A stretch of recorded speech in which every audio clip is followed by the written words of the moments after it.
There you go. Sorry, TikTok. You We probably might- saw the super early OBS board thing artists. for a second. We are live. We're just hanging out today. We're live on YouTube. What do we talk about today? Just random stuff. Random stuff. We might draw a little bit of faces on these blank anime heads here. Just for fun. We've been working on a project in the spare time, and we actually sculpted this head in Blender. Yes. And then 3D printed it, and it's going to be part of a class that we're going to be selling in the future. You're actually going to be able to get these for reference, and they're going to look like, they're basically going to look like this sort of thing. So where you can see them from different angles to use them as reference when you're drawing. So these are not out yet. We're just still making prototypes. Yes, we still these gotta are make our these class. are all prototypes. But we'll give you guys updates as we continue building more test stuff. This is batch B. Yes. Using this brand of filament, and then I have sprayed Mr. Super Clear on it so it does not wipe. But you're gonna have to stay tuned because they're not available yet, but we're gonna be showing them a lot on stream and using them to teach. June? Yes, it's June. Ooh, we should make a June one of these. Yeah. This, That one maybe? maybe that one. We'll try this one for June. How is everybody doing? Kasaru, Bisma, Roz, Stardust. I'm feeling great being in this stream. Awesome. Glad Yay. you are. I'm always so sad because these streams are always when I go to bed. Aww. Aww. Well, we are live on YouTube. You can rewatch the lives. Mm-hmm. How do you do faces and hair better? Oh, okay. We can do that. We can talk some about faces and hair. Yeah. So we used to do these kind of streams all the time, which is we don't go in with any topic and we just let chat ask questions. And then what ended up happening is we answered the same questions every single day Yeah, for faces. 6 months straight and got burned out. And then we started doing streams on particular topics. But it's been long enough that we're kind of going to do a mixture. Hi, kitty. So if you have questions on specific things, you can ask. And if we've covered it already, we can direct you to our stream from yesterday. Is that Poppy? Yes, it's Poppy. I always don't know how to do face proportion. Can you help me with Yes, that? we can do some face proportions along with faces. I'll Hello, just put in Void. parentheses. And then maybe we'll just get started, and then any other questions we'll probably put in to the mix. But I gotta finish this face first really quick, because it's gonna make me have OCD. Oh wow, Stardust, a 12-hour shift. Wow, 12-hour shift? That's wild. Alright. So, head, face proportions, I would say it really depends on your type of character. There's multiple kinds of archetypes when it comes to anime characters. There's, like, the little kid that will have its own proportions. So you have, like, a very, very short face. Something like this. Right here. Very, very short. Eyes are really big. You'll have to put your hand under it. Okay. It still doesn't want to focus. It doesn't want to focus. That's fine. Just put it by the Alright. iPad. There you go. Alright, so yeah, there's the kind of like a kid head model that we modeled right here, and the eyes are very big, features are quite small. That's kind of more of a childish feature. Actually, we might even make a separate model that's even more squished than this, because this kind of looks like a teenager whenever I draw it. So anyways, we got this head type. Then we got, kind of like your average, like young adult head type, which is longer, tends to be have a bit of a sharp point. Now this will depend on if this is a guy or girl, but for now we're doing a guy, because why not? So generally for guys, it's kind of like you just start dropping the jaw length. And just make sure that the cranium is significantly like kind of bigger, so you'll have this nice like diagonal line going down. And then you can have your adult, which tends to have a more squarish jaw. And these will all have different proportions, but we'll start with the adult because that one's actually easier to calculate. So yeah, here, notice the cranium difference between the between the teenager and the adult. The cranium is much smaller in terms of like jaw to cranium ratio, and this one's like just shorter, so it feels bigger. So for the adult, because we can basically tweak the adult and turn it into like a child, you generally start with the eyes. No ping secret stream? I didn't ping, did I? Oh, we didn't, huh? I can do that. Hello, your YouTube channel helped me a lot. I am currently Content making my own updates. cartoon series. That's amazing, Lee. Thank you. I'm really glad that you're using our that we can be helpful for you. Anyways, so what I would do. There we go. I pinged. But you So I would managed to find it before we pinged. So I would take this length and I would divide that in half roughly, and this is basically kind of like the area where my eyes will rest. But of course you can make your eyes as big or as small as you want, but for anime it's tends to be a little bit bigger. So I would say this is kind of like a good range for an adult male, about that big, because we want some room for the eyebrows and the forehead, and the eyebrows tend to be like just a little bit above, the eyes. So this is what I'm thinking of. Yeah. So here's an adult male. This is an Asaro head, sculpted by John Asaro. And you can see that this head, the eyes are in the middle, Yes. just like this head right here. Can I even get that the right size maybe? Oh, that'd be wild. Like that sort of Oh, thing. yeah. Yeah. So this is a pretty famous head model called an Asaro head, Asaro. You can get them online. You can't get this one, however, because I No. 3D printed it myself. Yep. But you can buy full-size, life-size ones like that big online. I think it's called like planesofthehead.com or something. Ooh, so we got a question saying more toward, could you do something more towards character design, like how to portray the right vibe? Like, for example, wanting a softer, shy character and a more sarcastic, edgy character. Do you mean like more like face design, or do you mean like an actual like character, like full body design? Because that can be a bit different. Hiya, play Toby. You're so awesome, Sauce. Thank you, board artist. Thank you. Lee, thank you. Hey, Danny Draws. Hey, Katsua. Maddie, hello. Hey, Maddie. Artemis. Caitlin says, nice to see you guys again. How you doing? Thank We're doing you. good. We're doing really We're good. doing good. How to do perfect square in perspective without guesstimating it? I do not want to talk about that today. Mainly that's because it would very take the whole complicated. stream, and It's boring. there would probably be not a single person here who could actually do it. Yeah.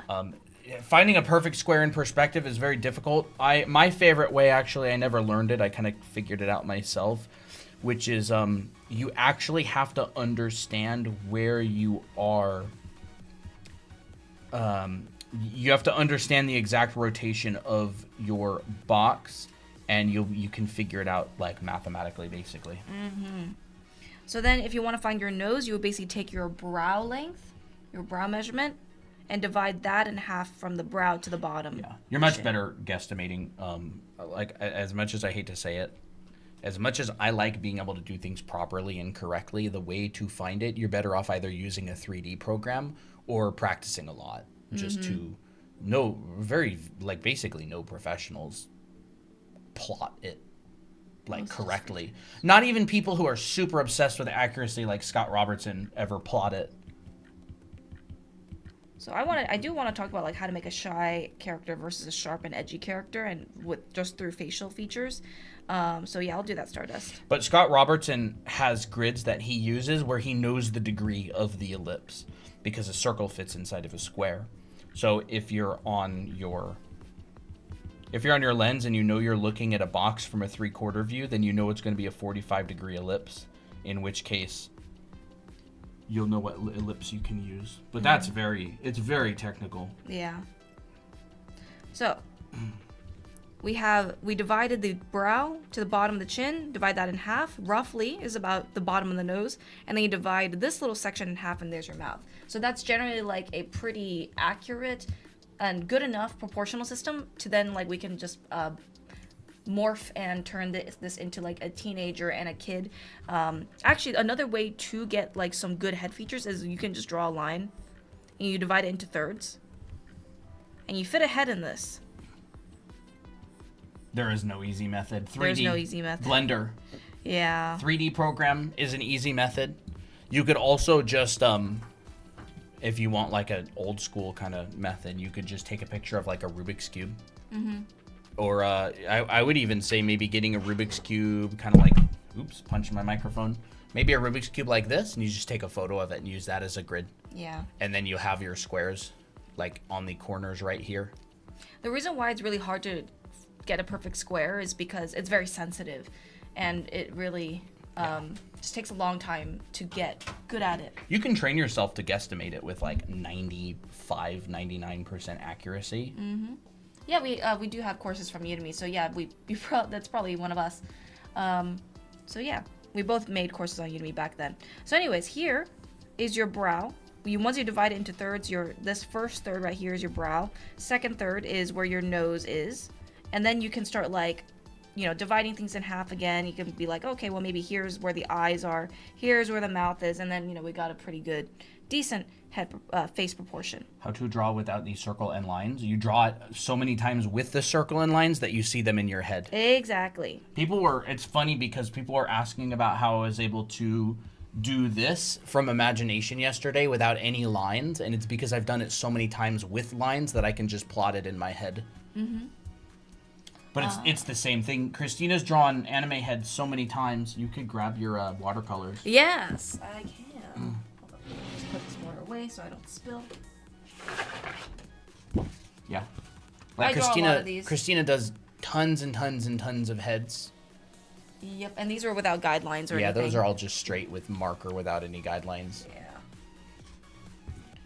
Yeah, so that's like, basic basic adult head proportions.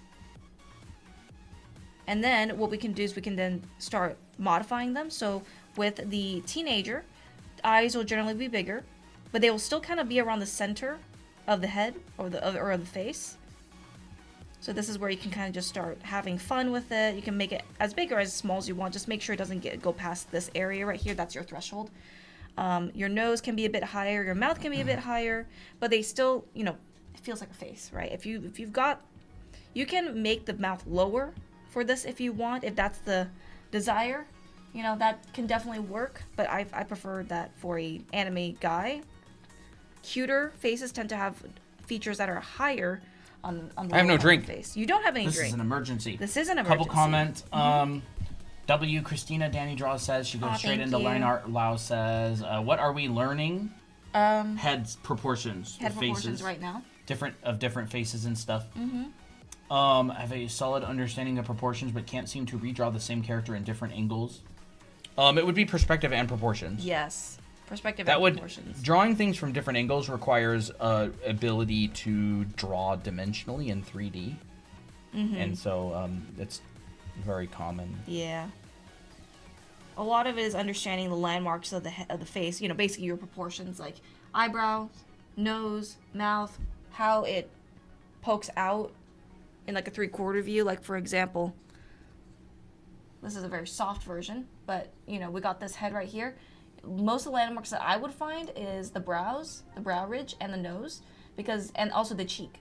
And so when I turn this around, we can start seeing how it comes out in space. And if you know how to draw that, if you know how to draw like a sphere in a box in perspective, it's way easier to translate that for a head, because it's basically just a bunch of primitive forms. Yo. What about It girls? really does go same. back to the boxes. I Did would y'all basically make your own manga? No, but we're going to. Yeah, we want to. Fielded, what's it called? We don't animate. We don't do any 2D or 3D animation. Also, camera's super blurry. Ew. Well, that's not good. There we go. Thank you. So yeah, now the chibi head. Very, very big eyes. Small nose, small mouth. Dang, what the heck should I drink? Izzy. Maybe? Toby, baby. I have to You have to... grab the kitty. Yeah. I can't just see this and not touch it. Oh. Oh. You disturbed his rest. He's so happy. Oh. You're a cutie, aren't you? Now I just gotta get Poppy and Applejack in here. Oh. How long did y'all know each other? We've known each other for a good while. Hi there. We were friends for a long time, and then we got together. Good Got a boy. little spap on his nose. Oh yeah. Anyways, so we got male face proportions, and then what we can do is we can, this will be the same for a girl. All I have to do for this guy to turn it into a girl is actually, you know what? You will start the same way. Copy paste. I would literally start the same way. If I wanted to turn this into a girl, all I have to do is this. Add the eyelashes, add a little bit of lip tint. It's a girl. It's a girl. It's that easy. Like the reason is because the teenager head type, you can kind of do it for both guys and girls. But if you want to make this more masculine, then you would have to, you can start chiseling things a little bit more, like maybe scoring off the chin and keep this pretty slim. You know, it's just minor things, just minor adjustments. So yeah, and then for a woman, same thing. The only difference for the woman is that you would make a long face, but instead of having all these hard angles, you would just soften it, and you would make the chin more slender. And once again, I'm talking more about like, you know, just kind of your traditional anime faces, not necessarily, you know, a crazy variety. But this is kind of like your archetypes, right? And then, you know, you generally have like a longer nose, but you're still keeping in mind of those facial proportions, like what we talked about earlier. Thicker eyebrows too. Oh yeah, for sure. Thicker eyebrows would be great. Poppy, kitty, good girl. You want to place her on the nest? Papa told me no. Nest. Yeah. Stream tower. The stream tower nest. If she's still here. That's very cool. Hi. There you go. Yay, good girl. Kitty cam. Kitty Here, cam time. we'll see. Poppy. Good girl. So cute. She's so cute. She's been feeling better lately. Oh my gosh, yeah. Poppy's been way happier. Oh, are you not going to be here? I think she wants to come and see us. Okay. Hi. Hi, baby. Poppy. Poppy, good girl. She's going to intercept the... Kiki. Look like she wants on the Applejack. next too. Oh my gosh, look who came up. Applejack. Big back, Applejack. Come on. Kitty, good girl. Applejack, don't you go behind that computer. All right. There you go. Come on. Okay, Poppy's here again. You can kind of see her. Okay, all three kitties are in here now. Okay. Let's How go many back cats to do we the- have? We have three. We have three. Three precious kittens. Oh Two my of gosh, them look are. at this. This is a cat house in here. What the heck did he just do? I have no clue. Here, hold up. You can keep Okay, teaching. I'll I keep need to- teaching. Oh yeah, so female head, slender nose, Come on, you need to get out of there. You can turn the computer off on accident. slender nose. I would say for female characters, it's a lot more graphic, so you can actually get away with just drawing lips, even no nose. Like you can draw like a really dark, you know, dark lips, dark eyes, and there we got a mommy character. And since female characters, for like women, for example, it's really easy to make them accidentally look too old. And the way how to not make them look old is not adding too much detail. So keep this very, very simple. That's what's gonna make the character feel beautiful, is because you're leaving more to the imagination. If you start going like this, it's an old lady, which, you know, perfectly fine if that's what you want to do. Auntie, from mommy to auntie. From mommy to auntie, you know, and then you can just add like, you know, some Poppy's doing great. some really curly hair. And there we got an She's auntie. even playing with that thing. Good. Whoa. Yeah, we got an auntie instead of a mommy now. Sorry, chat. Alani makes me burp. Unless this is a mommy to some people, but yeah. Ooh. Look what we got. Cinema roll. Okay, we'll just draw the younger version of her. Not cinema roll. What the heck am I talking about? Pomperin. I Draw the looked at the younger cinema version. roll mug earlier and I was like, should I use that one? You know, she kind of reminds me of like a traditional like Chinese like 80s or I don't know, maybe 30s character, so we'll do that. How is everybody doing anyways? Really cheap help. Chat, you doing good? There we go. What's everybody up to today? Having a good day? Good. What about you? We're doing good. My brother was over a little bit ago. I'm 3D printing him a little like helicopter toy thing. Mm-hmm. And yeah, just having a good day. Stinking Applejack, get out of there. So You're always sneaking around. we'll talk about how to make a shy character versus a sharp character, in terms of like how to edit these facial features, because I think that's fun to do. Big back. Big back Applejack. Yeah. Kind of is a big back. All right, here he is. So if you want to create a shy characters will tend to have, and this is what I loved. I love doing this kind of stuff because I end up creating stories with these kind of archetypes, and you know, and things get really fun.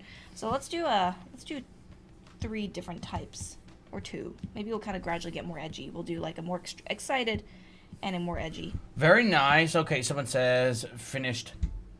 Freerin. That's awesome. What brush do you use? You can get it for free on the link on our profile or in our Discord server.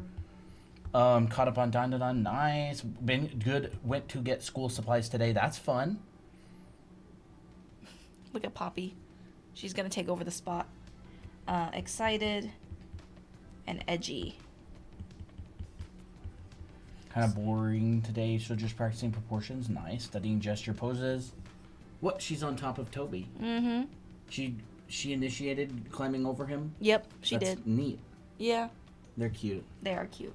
So if you want to create like a shy character, whether if it's a boy or a girl, Ooh. ooh, what's up? Actually, today I bought your volume 1 book. Oh, awesome. Thank Congrats. you. I know that you'll love it. Softer eyes that go downward and more closed eyes will look shy. So softer, meaning not like excited like this, where the eyes are more open, but rather with the eyes kind of more slightly closed. So we'll see the expression more like this, where the tops and the bottoms of the iris are covered. But it's pretty round because, you know, they're very docile. So the rounder your eye shape, the more shy is going to look. Do you guys have a book or a site? Yes, we do have books. We have 2 books. You can get both of these on Amazon. It's How to Draw Anime Academy, How to Draw Manga, and Anime Academy, How to Draw Characters. This one covers character design. This one covers the basics of how to draw anime style and anatomy and clothes. And this one kind of brings it together and helps you design your own character. And so you can get these both on Amazon. All you have to do is just search up these titles and you're good. And we also have a website as well, which contains our classes, our anime art school, which we'll talk about later. But yeah, so yes, we do have our own site. Oh, yes. So eyebrows that are slightly facing downward as well, and not super excited, so not super high up, maybe a little bit lower will be shy. Slight blush, mild expression, very, very minimal. They're gonna look shy. Excited, like Miki, will tend to have more open eyes that are a little bit sharper towards the edges.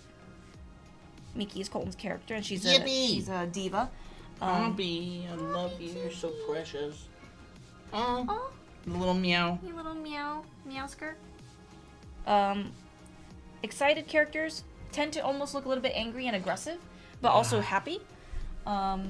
So you can have the the eyebrows angled down. You can have the pupils, the tops of the irises more visible, Yeah, good girl. She's so cute. and we can give her a little sneaky mouth like this. Or we can just make it happy.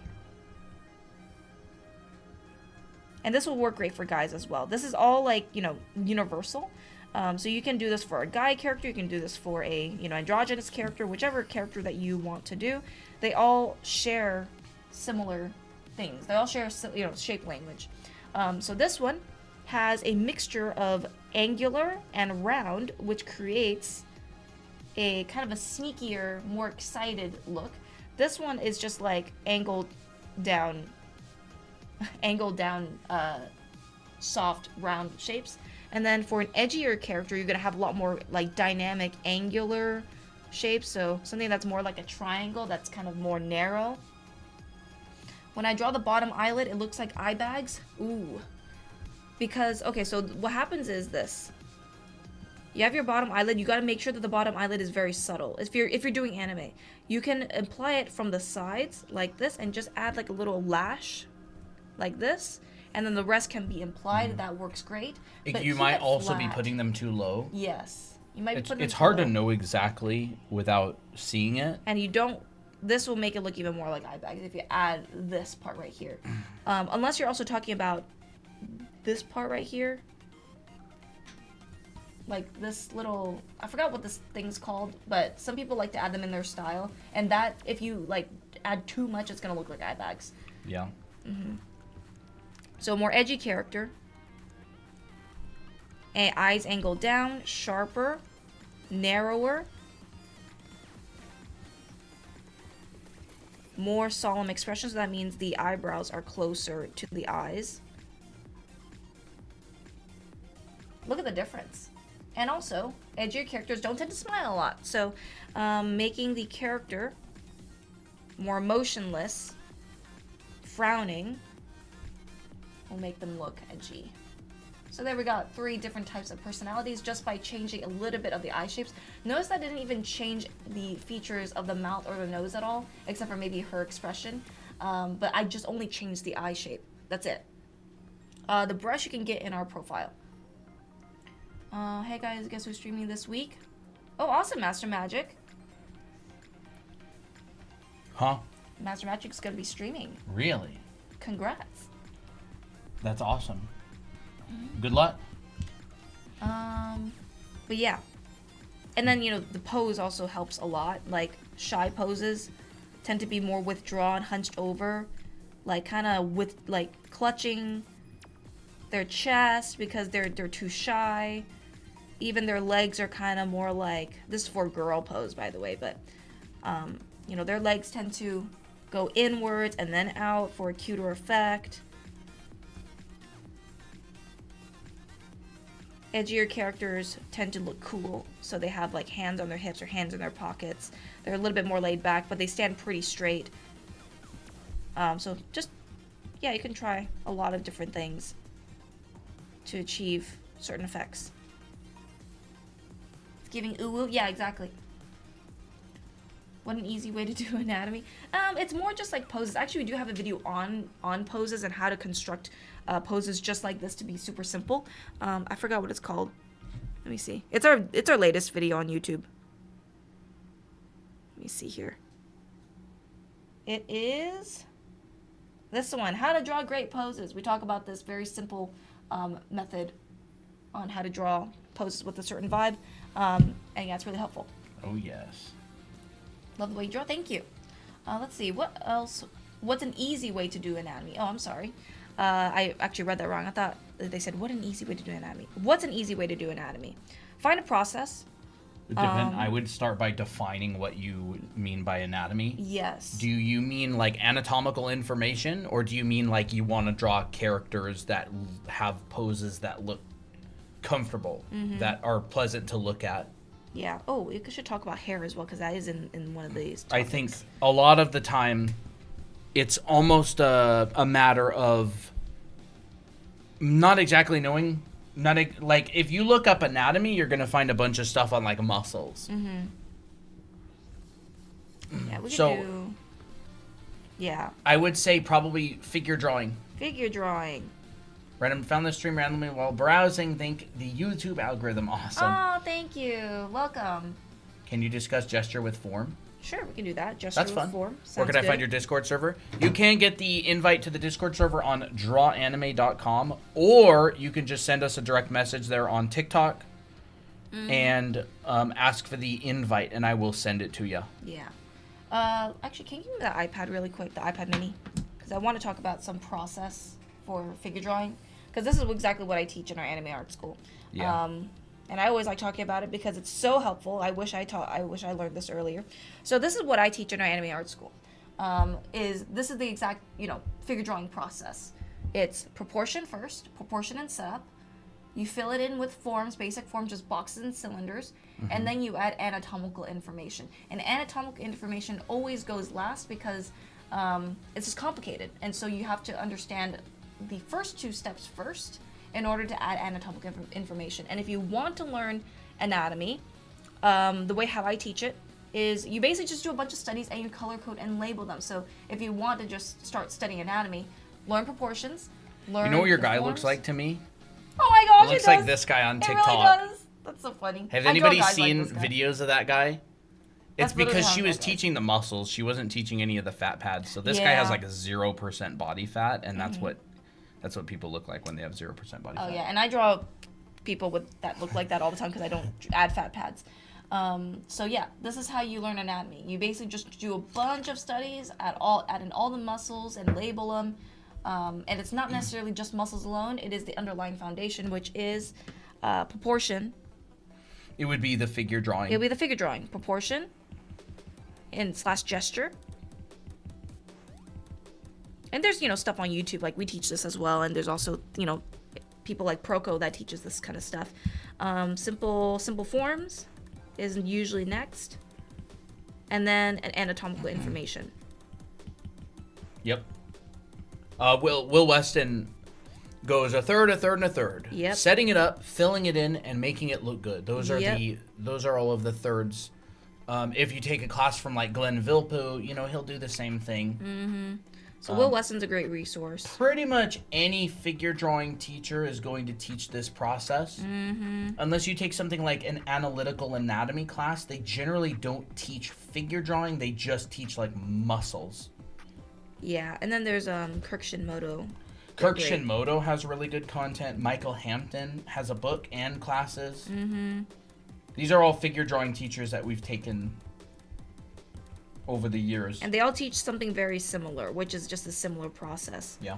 So yeah, that's the resources, and that's the process. We also have our own figure drawing class. Which is what I showed earlier. Yeah. So, Yeah. how do you practice this every day? You would learn the process, and then you would follow that process. And also our anime Like, art school. you would follow that process. So maybe just like quickly show the process. Sure. Just do like a really quick pose. I don't know. I can even find like a really quick pose. Like, Yeah, we can do that. And then we'll talk about hair later. like, let me look. You know, we'll even talk about gesture with form while we're at it. Just like a simple, Oh, that's good. like this. That's pretty fun. That one's not too bad. Maybe this one. Okay, we'll do Maybe that that one. one could be pretty good. So when I'm drawing a pose, Well- oops. So for whoever George was asking about daily exercises to get better at anatomy, or how do you practice this every day? I would say learn a good process. It doesn't matter whose process you use. It just needs to be a good process from someone that knows what they're talking about. Set it up proportionally. Yep. So Christina's kind of doing multiple things Oh. at the same time right now. Oops. But I think it's because it's a dynamic pose. yeah, so it is a maybe I very should- dynamic I nose. Like, should- you can absolutely do it this way. It would be really hard for beginners to do it this Okay. way. Let me try to find a way that's easier.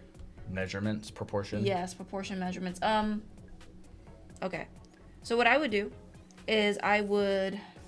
Start probably with the gesture line and then That's break what it I up. was thinking, So you yeah. basically got like You got this. that head to the foot. Yeah. Like this kind of S curve. This S curve right here. So that essentially is the length of the entire body. And so basically you're going to fit the entire body within this range, and then you can start dividing them. So generally halfway with this whole body is generally where your pelvis is. Bottom of your pubic bone? The bottom of your pubic bone, yes. Maybe it's a little bit lower because this is kind of twisted. Yeah. And then you can divide your body into thirds, your upper body into thirds. This right here is your rib cage. Down here is where your pelvis is going to start, and so that starts kind of at the halfway mark between this box right here. And so you can just start like using an envelope shape, which we do talk about in that one video. That's a really good question on YouTube. We'll talk about that next. Yeah. How do you draw facial expression where even the shape of the face follows the emotion? That's a good question. That is a good question. We'll cover that next. So there we got like, some nice gesture already, which is, some bend. Some bend and squish. So the squish happens. You mean stretch and bend and squish are the Oh, same oops, thing. sorry. Stretch and Squish. Stretch and Or squish. stretch and bend. Yeah. I thought it was bend and squish. Oh well. So this is stretching, stretch, and bend. Yeah. And this is like some of the foundations of figure drawing. Mm-hmm. You can, no matter what class you take on figure drawing, you'll generally find this. Where the heck did Michael Hampton's book go? It's not here. Is it? I don't know. I thought we just showed it earlier. I know, I did. Nope, not Nope, there. It's not there. I don't know where it is. Well, Michael Hampton's book is not here, but you learn this in pretty much any figure drawing book. And class. How do you Head- draw a good circle? I don't know. You just draw a circle. Practice. A lot. Don't draw. Try not to draw from your wrist. Draw from like your shoulder or your Yeah. arm. But then we you- could talk about that in a little bit. So the head also adds gesture. So notice that if I did not push this head and tilt it this way, it would just continue this like overall curve, which is totally fine. But instead, it creates a nice like S curve that looks like this. And then you got your arms. Now your arms is basically your upper arm is from your shoulder to the bottom of your rib cage. Leg next or arm next? Oh, I should do legs. Sorry, I should do legs. Your legs is going to appear right, just basically the rest of the way here. So halfway here from the bottom of the pubic bone to this line right here is your kneecap. Yeah, that's good. Bottom of your kneecap. Bottom of your kneecap. That's good stuff. Yep. And this isn't the gesture of that leg. So I basically just filled in the blanks by drawing a tube. You can do a tube, you can do a rectangle, whichever. But if you're going to do more gestural, you can start curving your lines instead to create that nice gesture. And then your feet is like a little extra extension. Because this person is actually, in the reference, is kind of standing on their toes. They're not. They're not? No. Oh, sorry, it kind of looked like But that. you can put them on their toes. Yeah. It'd look better. It would look better. Adds gesture. And then if you want to find the other leg, you can just swing. Bro, it's so hot in here. It is really hot in here. It's because our evaporative cooler isn't on. So then you have your knee, and you can just swing this measurement over to the other side. You can even draw like a little stick to make sure you get the good measurement, and then fill in that tubular shape. Or whatever you want to do.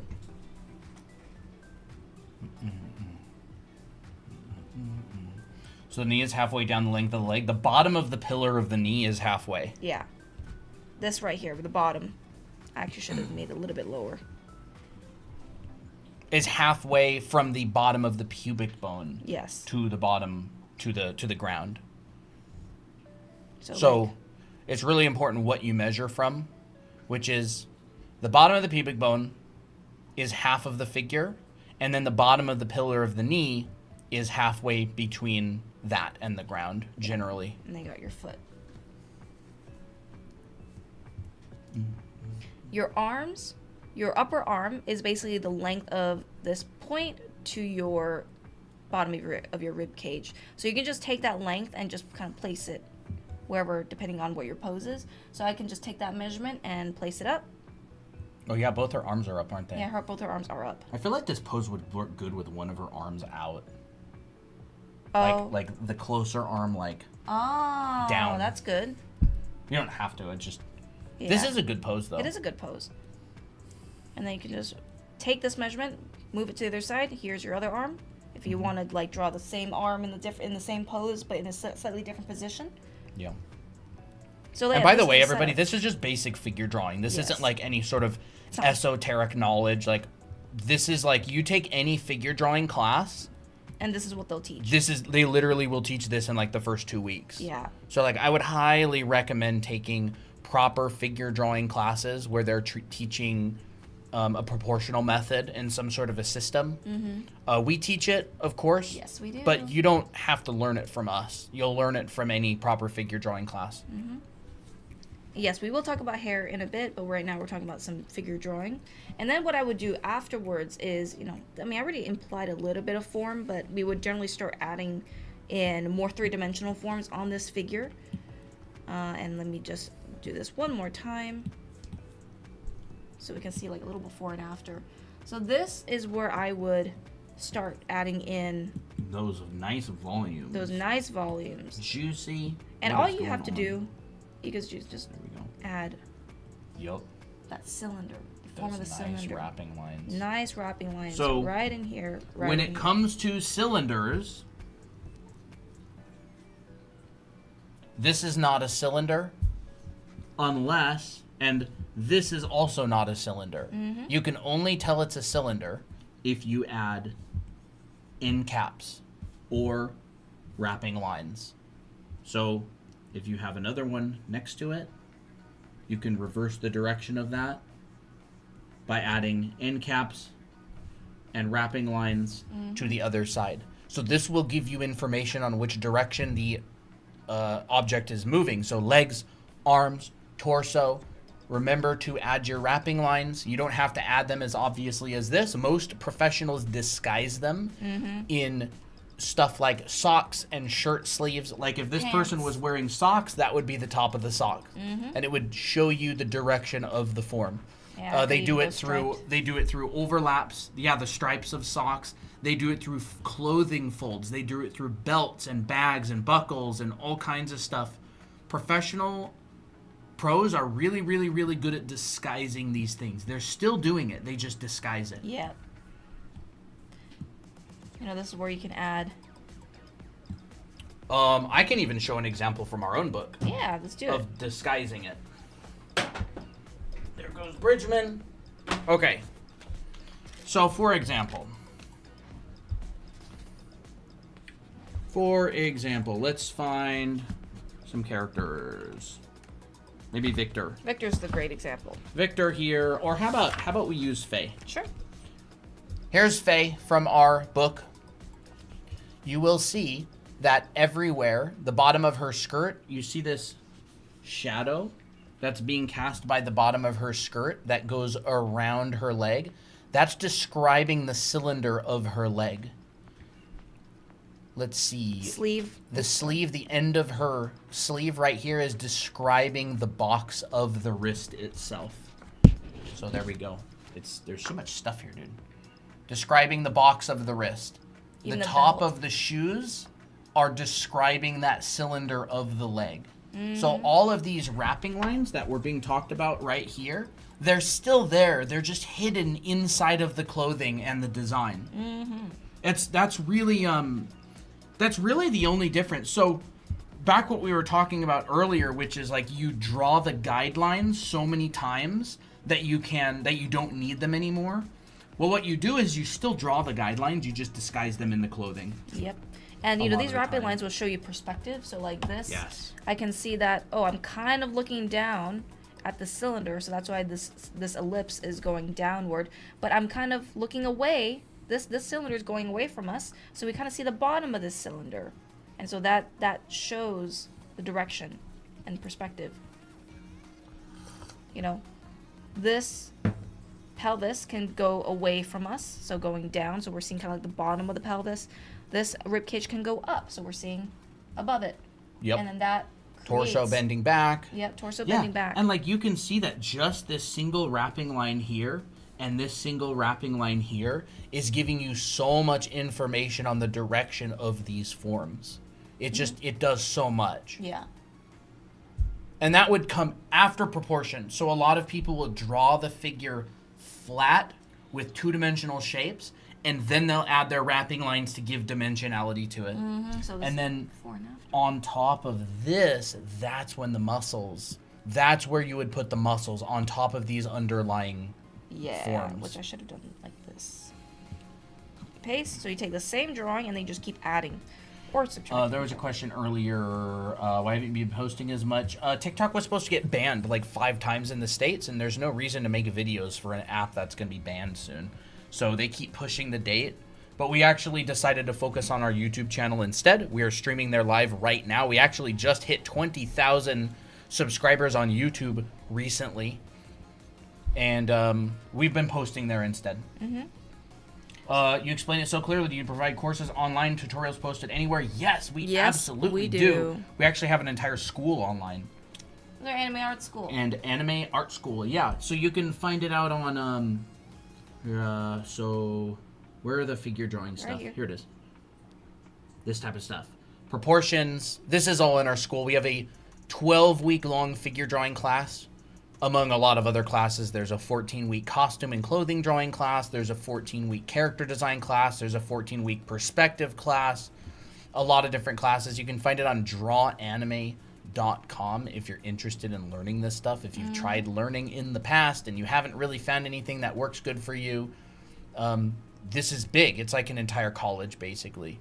And we do a lot of painting figures as well. So Yes. so these are just the drawings. Yeah, these I are also, just the drawings. help you guys paint, which I don't know why we didn't add them in here, but Are there no paintings of characters in there? I don't think we added them in there. But we do a lot of painting even in our clothing class. Yeah. So this So like class- these are some of the finals from the clothing and costume design class. Where are the other images from it? They're so good.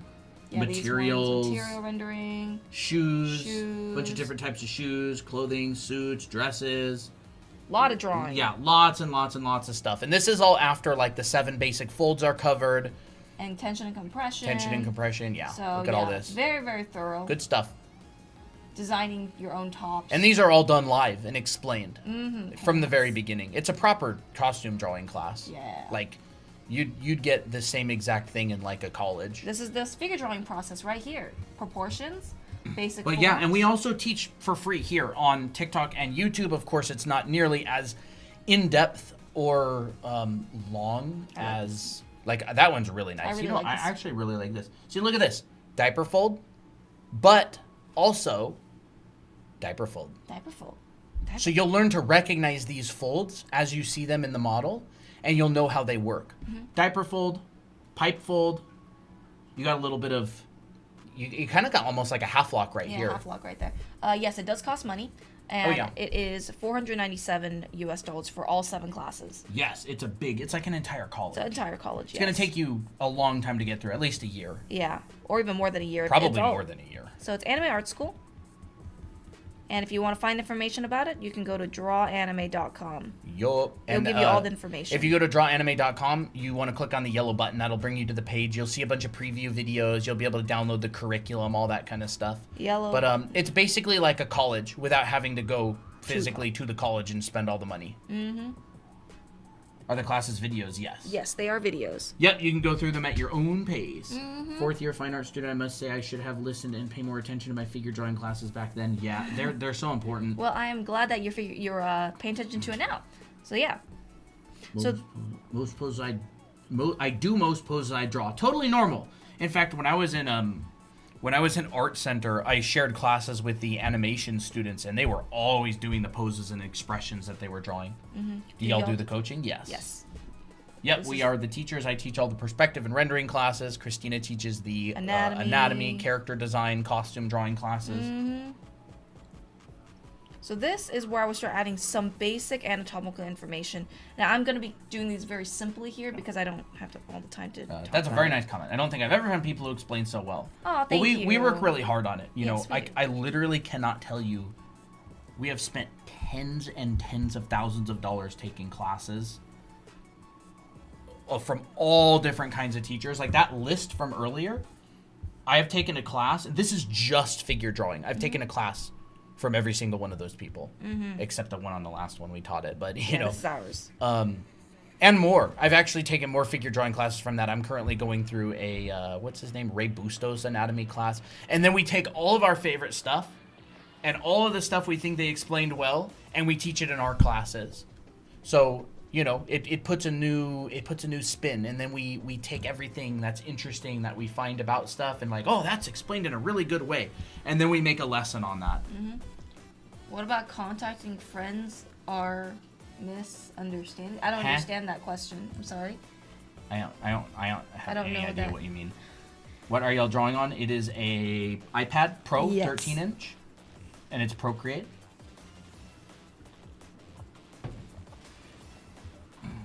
So Can you here- do it if you draw traditionally? It's going to be difficult to go through some of the classes traditionally. You would be able to get through probably the anatomy class. You'd be able to get through the perspective class.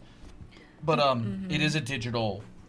The majority of it is done digitally. Yeah. Well, all of it's done digitally. Yeah, all of it. Yeah, all of it is done digitally. Sorry. I would say for most of the classes, we do a lot of drawing, which can be done Yeah. traditionally, but the illustration, the coloring stuff, is gonna be harder to follow. Yeah. Like you could definitely follow along in your sketchbook for a lot of the classes, but there are definitely things you have to do. Is there color theory? Yes. Yes. Color What about theory. contacting for like confusion? You mean like a customer service type Oh, stuff? customer service? Yeah. We have a customer support. Are there any discounts for people who already purchased Udemy classes? For Udemy classes, no. No, not for Udemy classes. I would say if you do get Anime Art School, you do get discounts for live classes. Yes. But we have we have discounts for Anime Art School students who take live classes on weekends. Yep. But we're not running any live classes right now. We actually just wrapped up our live classes a couple weeks ago. Yeah. How many classes are there? 7. So this is where I would be like, What about what? yeah. Brush, you can get the brush for free on our profile or in our Discord server. Speaking of Discord server. How many classes are there? There is 7 total. Yes.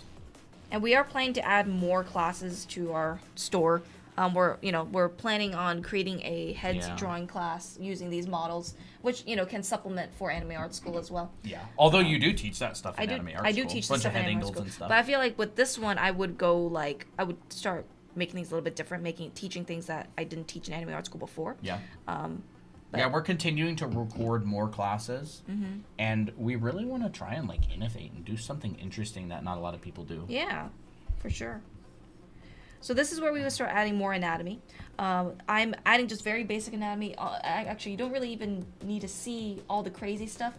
All I'm adding is, some indication of the deltoid, some parts of the bicep right in here. Since this is a female body, I'm not going to make her super defined. So, by the way, anybody who is asking about anatomy, this phase, which is step 3, is when anatomical knowledge is going to come in handy. Before that, it was pretty much just proportion and volumes. Yeah. But now you can see that she's actually adding anatomical information, like the abs and the Abs rib right cage. here, yep. She might indicate the obliques a little bit. You'd probably see the tensor fascia latae on the far side squishing Like right here. there, yeah. So, a lot of these muscles are going to show up here. Yeah. But you don't need extensive anatomical knowledge in order to do this. It's not like you don't need to memorize every muscle of the body and where they come from and where they go. You mostly just need the basic volumes. Yep. And notice that I'm just literally using my previous drawing to help me, kind of finish things up a little bit. Like, I'm still using the previous drawing, and you can still see some of those wrapping lines. So it's kind of adding more to the drawing, and it's not necessarily acting like an outline. Something that is a really big pet peeve of mine, and this is what I used to do too, is people would do an underdrawing, and they'll spend all this work setting things up really well. Actually, you know what? I should just do it on this layer right here. I don't know what you're doing. I'm trying to merge. I just realized I had a bunch of layers. So let's say this is what I see a lot of people doing, is they would have their underdrawing, and then they would start going like this. They'll start outlining, and they wouldn't really understand how to add additional things, and they would just kind of do everything line by line. So what happens is, the more you do this, they get rid of the drawing underneath, and you end up with a figure that looks like this, which doesn't feel as energetic anymore. I agree, Lau. Drawing hip dips is so satisfying. It's very satisfying. A couple questions. Do you have any tips on getting better with proportions? Yes. Learn the proportions and do them over and over and over and over until they become second nature. Their proportions are not super complicated. Heck, I can literally just go ahead and open up our book and show you a simple proportional figure that you can screenshot if you want. Where the heck are our figure? Here it is. That's like a teen. It's in the very beginning. There it is. Here we go. I don't actually think TikTok can see this whole page. But here's a Unfortunately, no. proportional figure. If you go to our YouTube channel, you can actually see this. I'll just slide it up and down. And actually do teach this in one of our videos. So it's like how to draw bodies. Oh yeah. This is in a YouTube video of ours as well. And you learn this simple proportional method, and then you practice it over and over and over. It's used to make every single one of these, all of these figures, and you just tweak it based on the body type. And actually, someone says, does every character have to be the X amount of heads? No. No. People are wildly different heights, but body proportions stay mostly the same, but your head size will change. Yeah. This on your YouTube? Yes. Yes, this is on actually. Our YouTube is Draw Anime Academy. There's 47 people watching right now on YouTube, so welcome everybody there. I need to write neater. Draw Anime Academy on YouTube. That's us. Are all your classes recorded? Yes. And somebody asked about critiques on work for the courses. Yes, you're more than free to DM us, and we can set up a proper critique. We actually both do one-on-one mentorships. So if you want a single session where we review your work and give you critiques and stuff, we can set something like that up. Where's the book found at? Amazon. This is our book, How to Draw Characters. There's Miki, my OC, finally on a book cover after all these years. After all these years, now I And- gotta get Ray on a book cover. soon. Yes. That would be awesome. Probably But how to draw anyways. women. Yeah, this is on Amazon. This is the book cover, Anime Academy, How to Draw Characters. It's a book on character design. It also teaches like proportions and design and all that kind of stuff, reference kind of stuff. Yes. Hey, she made it. Stardust says, how would one get a mentorship? You can DM us. Yeah, just DM either of DM us. us. If you want to take a mentorship with me, you can DM me. If you want to take a mentorship with Christina, you can DM. Me. Yes. But yeah, this is the last step. My And mom here. said I could get the class tomorrow. Maybe I'm so excited. Oh, wow. Awesome. Awesome. Thank you. Thank you so much. Yeah, that is awesome. Yeah. So yeah, here's the three-step process: proportion, forms, anatomy. But you can see that I don't really add much anatomy. I just add indications of it. So this is where stuff like this would come in handy.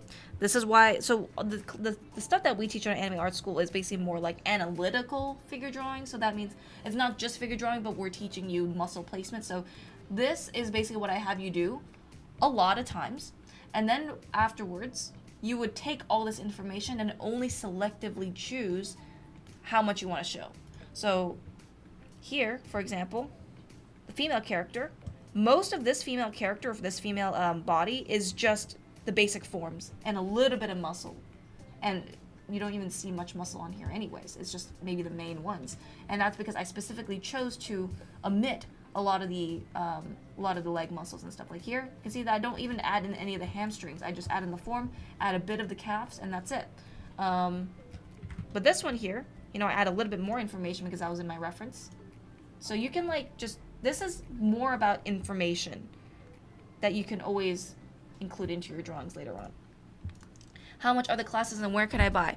The classes are all 7 classes. This Anime Art School is their Anime Art School program. It is $497 for all Yes. 7 classes. And I'm actually going to be setting up a coupon because we hit 20,000 subscribers on our YouTube channel. So we're going to do a 20% off.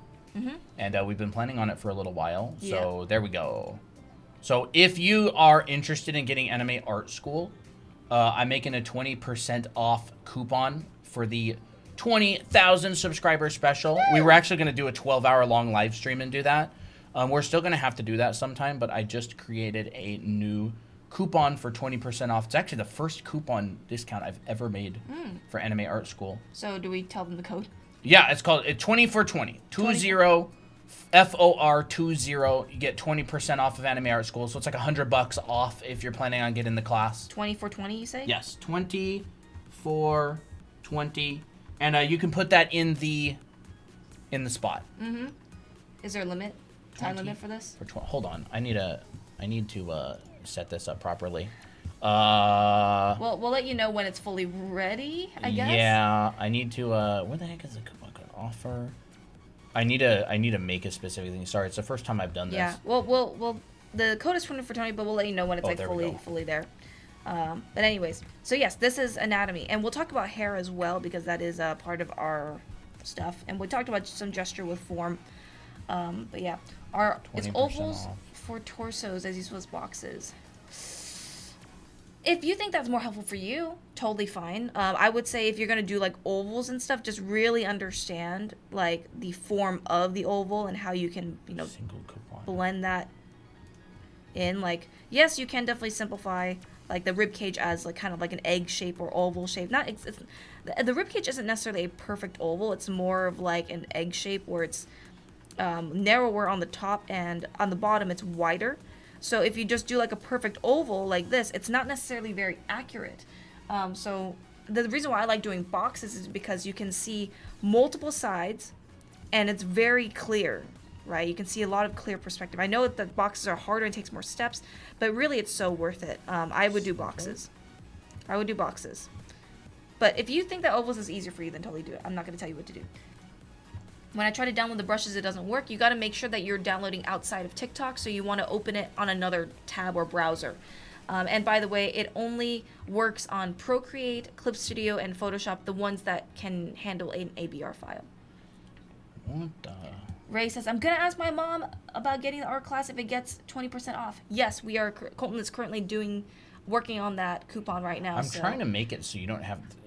So you don't have. It one. wants to make it so every single person has to have a unique code. Like Oh. I got the discount made, but I want people to be able to just type in that into the checkout and get 20% Oh, off. I see. So for some reason, it's weird.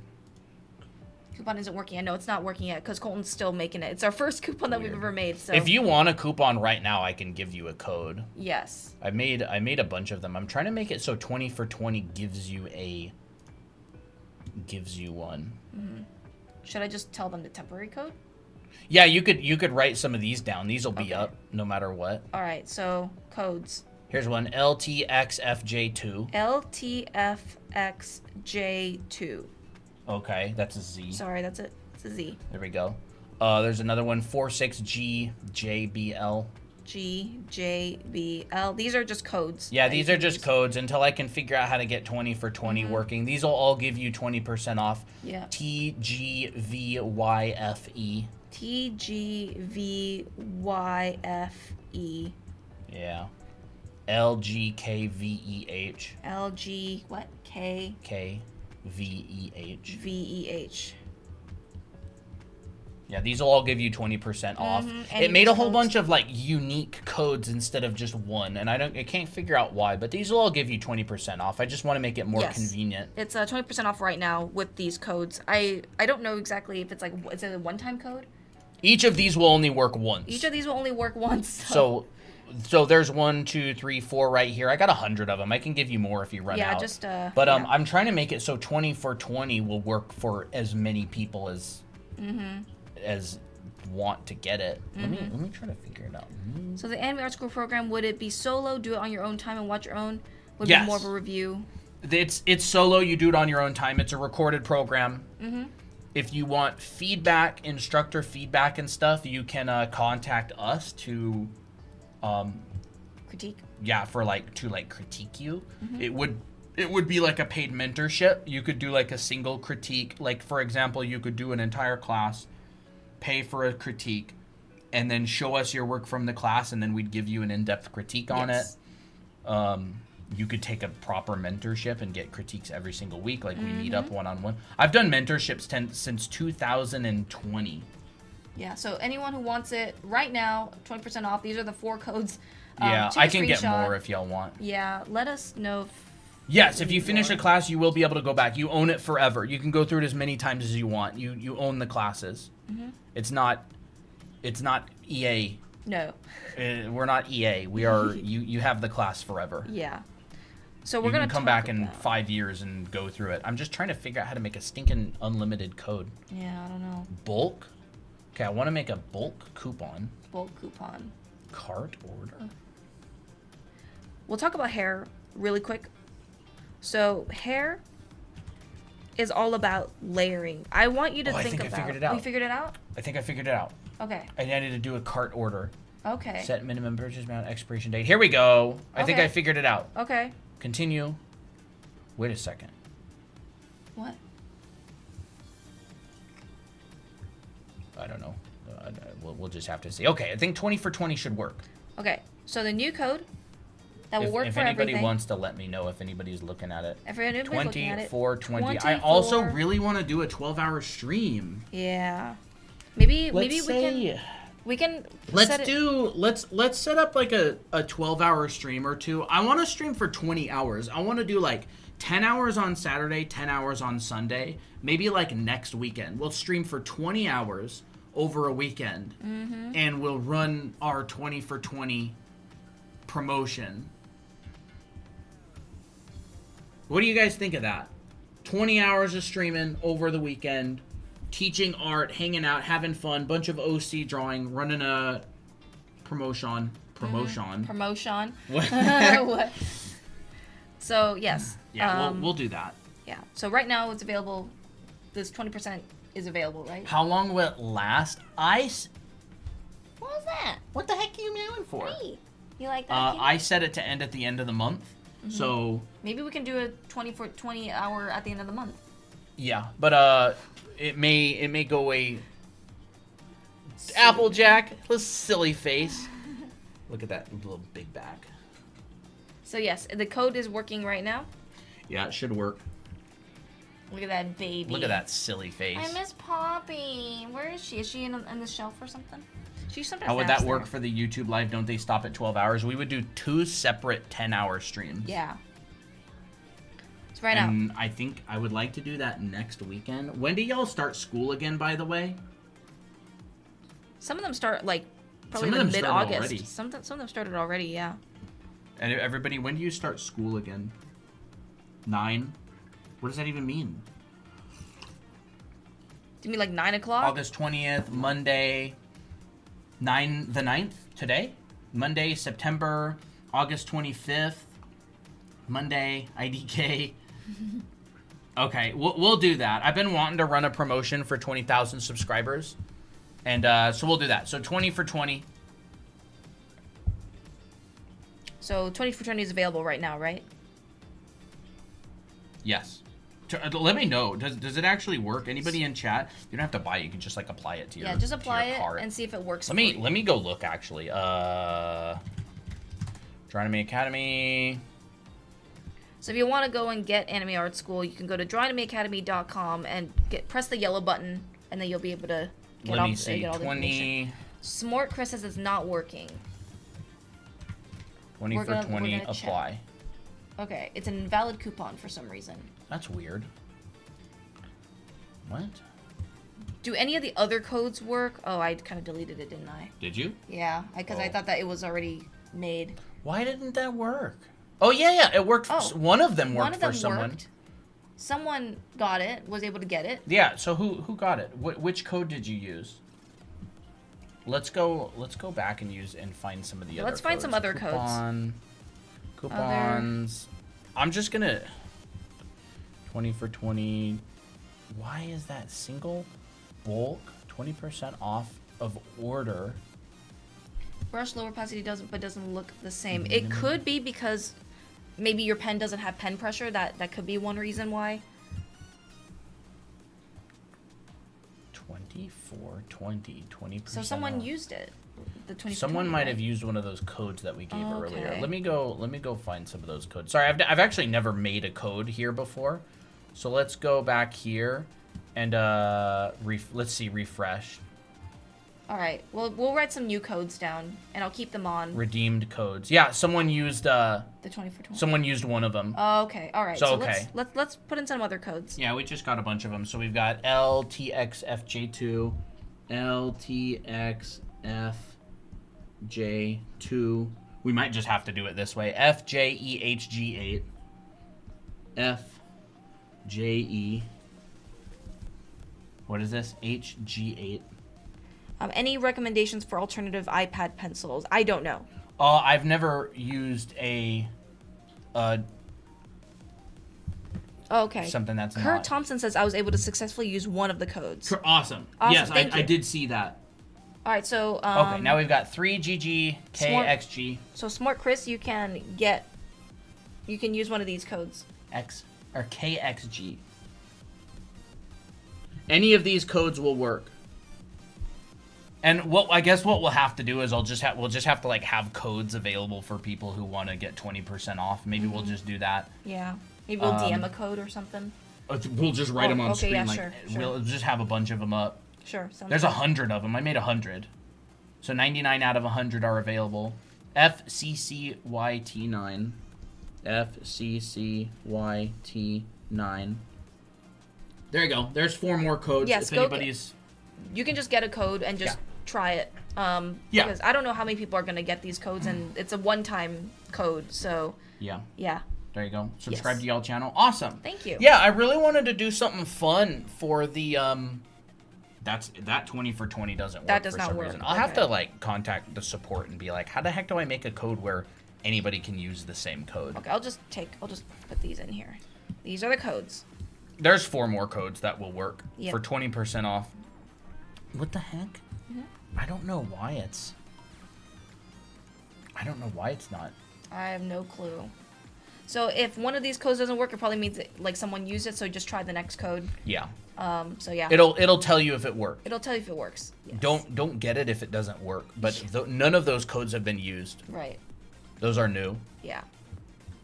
But yeah, we'll have to do a 12-hour stream. I'm thinking maybe next weekend. Dahlia, are you here? Any mods? Are y'all guys here? Gotta go? Alright, have a good one, Luna. Brush lower opacity but doesn't look the same. I have Apple Pencil. I'm not sure. I really don't know. This is just the brush out of the box. We didn't make the brush. We got it for free. Yeah. And we give it away for free. We haven't modified it in any way. This is just how it works, like stock, without any modifications. Yeah. Screenshotting, awesome. Thank you. So, let's talk about hair. Thanks, Kurt, and congrats. Thank you. Awesome. We could put you down for the OC watercolors if you want. You mean like the full-on watercolor? No, not the big one, the small ones. one? We're Okay. not running our big watercolor promotion right now, but if you want, we can put you on the list. It's up there. Oh, okay. We can put you on the list for watercolor, because we do this thing where people's OCs get drawn in watercolor. I don't know if you've seen it before. And just grab like a sheet to show. So these are all people's OCs from the Discord server. There's pages and pages of these. And anybody who gets the school, will put you on the list to get done on an OC drawing stream. And when we're doing the 20 hours of streaming, we'll do lots and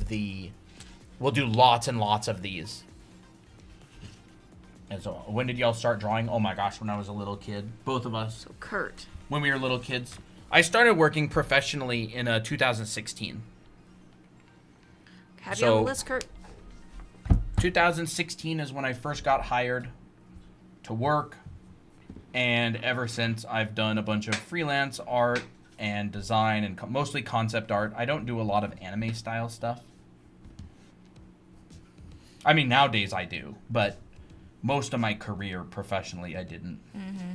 So by the way, if any of you do want to get the 20% code, but none of these codes work, you can just DM us and we'll give you a code. Yeah. That'll be the easiest way to reach out instead of waiting. So Chuya, you can screenshot this. Any of those codes should work. It'll tell you if it works. And if it doesn't work, if none of them work, just DM us. Yeah. And then Stardust, plan a date on that stream soon so I can request off work. I'm gonna say it's gonna be next weekend. The 16th and 17th of August. That's actually my brother's birthday. Oh, really? So should we? I mean, we're not doing anything with him. We can do Yeah, something that's during true. the week or whatever. Okay. The 16th and 17th of August, Saturday and Sunday. We should be doing about a 10-hour stream on each of those days. What do you think about that? That sounds good. So there you go, Stardust. And it'll be in the middle of the day, so it'll probably be like, I don't know, 11 a.m. to brain. What would that be? 11 to 9? That's 10 hours? Yeah, I think 11 to 9. Are y'all friends or couples? We have been married for over 5 years. Neither of us are wearing our ring. Rip. Yeah. We'll have to plan some fun stuff during the week. Wait, Dolly, are you here? I don't think Did I I've hear seen from a you? response. What about Tori? Are you still here? All How right. cute. Awesome. So hair, the way how I like to do hair is I like to think of it like a plant sprouting. If you look at like petals of flowers, or if you look at leaves, they'll sprout from a point, and then they'll come out. and then EST or they'll- PST? That'd be Pacific. So probably 2 p.m. Yeah. 3, 4, 5, 6, 7, 8, 9, 10, 11, 12. 2 to 12 maybe? I think so. 2 to 12 Eastern. So 2 p.m. to 12 or 12 a.m. And then Pacific time it would be 11 to, what would that be, 10 or whatever. Yeah. So next weekend, crits, 20 hours of streaming. We're going to do 10 hours on Saturday and 10 hours on Sunday. 20 hours of streaming to celebrate 20,000 subscribers on YouTube. And we're also running a 20% off of Anime Art School 20 for 20 promotion. Yes. And we got a lot of coupon codes. So if you know anybody who's interested in Anime Art School and you want a coupon code, let us know and I'll send one to you. Yep. Okay, so how do you draw hair? When I do it, make it look like a broom, even if it's long and silky. Here you go. Okay. even if it's long and you want silky. So silky hair, long silky hair will have a lot of S curves. So think of like a slide or think of like a stream of water. Yeah, I think it'll be fun. We've never done a 10-hour. We've done a bunch of 12-hour streams, but we've never done 2 10-hour streams. So the longer your strand is and the more S curves it has, the more silkier it looks. And look how much I'm flipping that ribbon. Yeah. Here, this will look like a broom because shorter strands are just like, they just don't tend to flow as much. So the longer that you want your hair, more S curves, more flow. And really try to rotate and overlap. So another thing about silky hair is that it's very relaxed, not stiff at all. So broom is very stiff, right? It's like this. There's not much curvature at all. But if you have, like, let's say, an S curve going down from the head, and Gotta then go it to bed. goes All right, have a good out, one. and it starts getting a little bit wavier, right? You start seeing some flow. You start seeing more of a graceful curve, and that is where hair starts looking more flowy and nice and pretty. And you can add overlaps. So overlaps are really important for hair as well.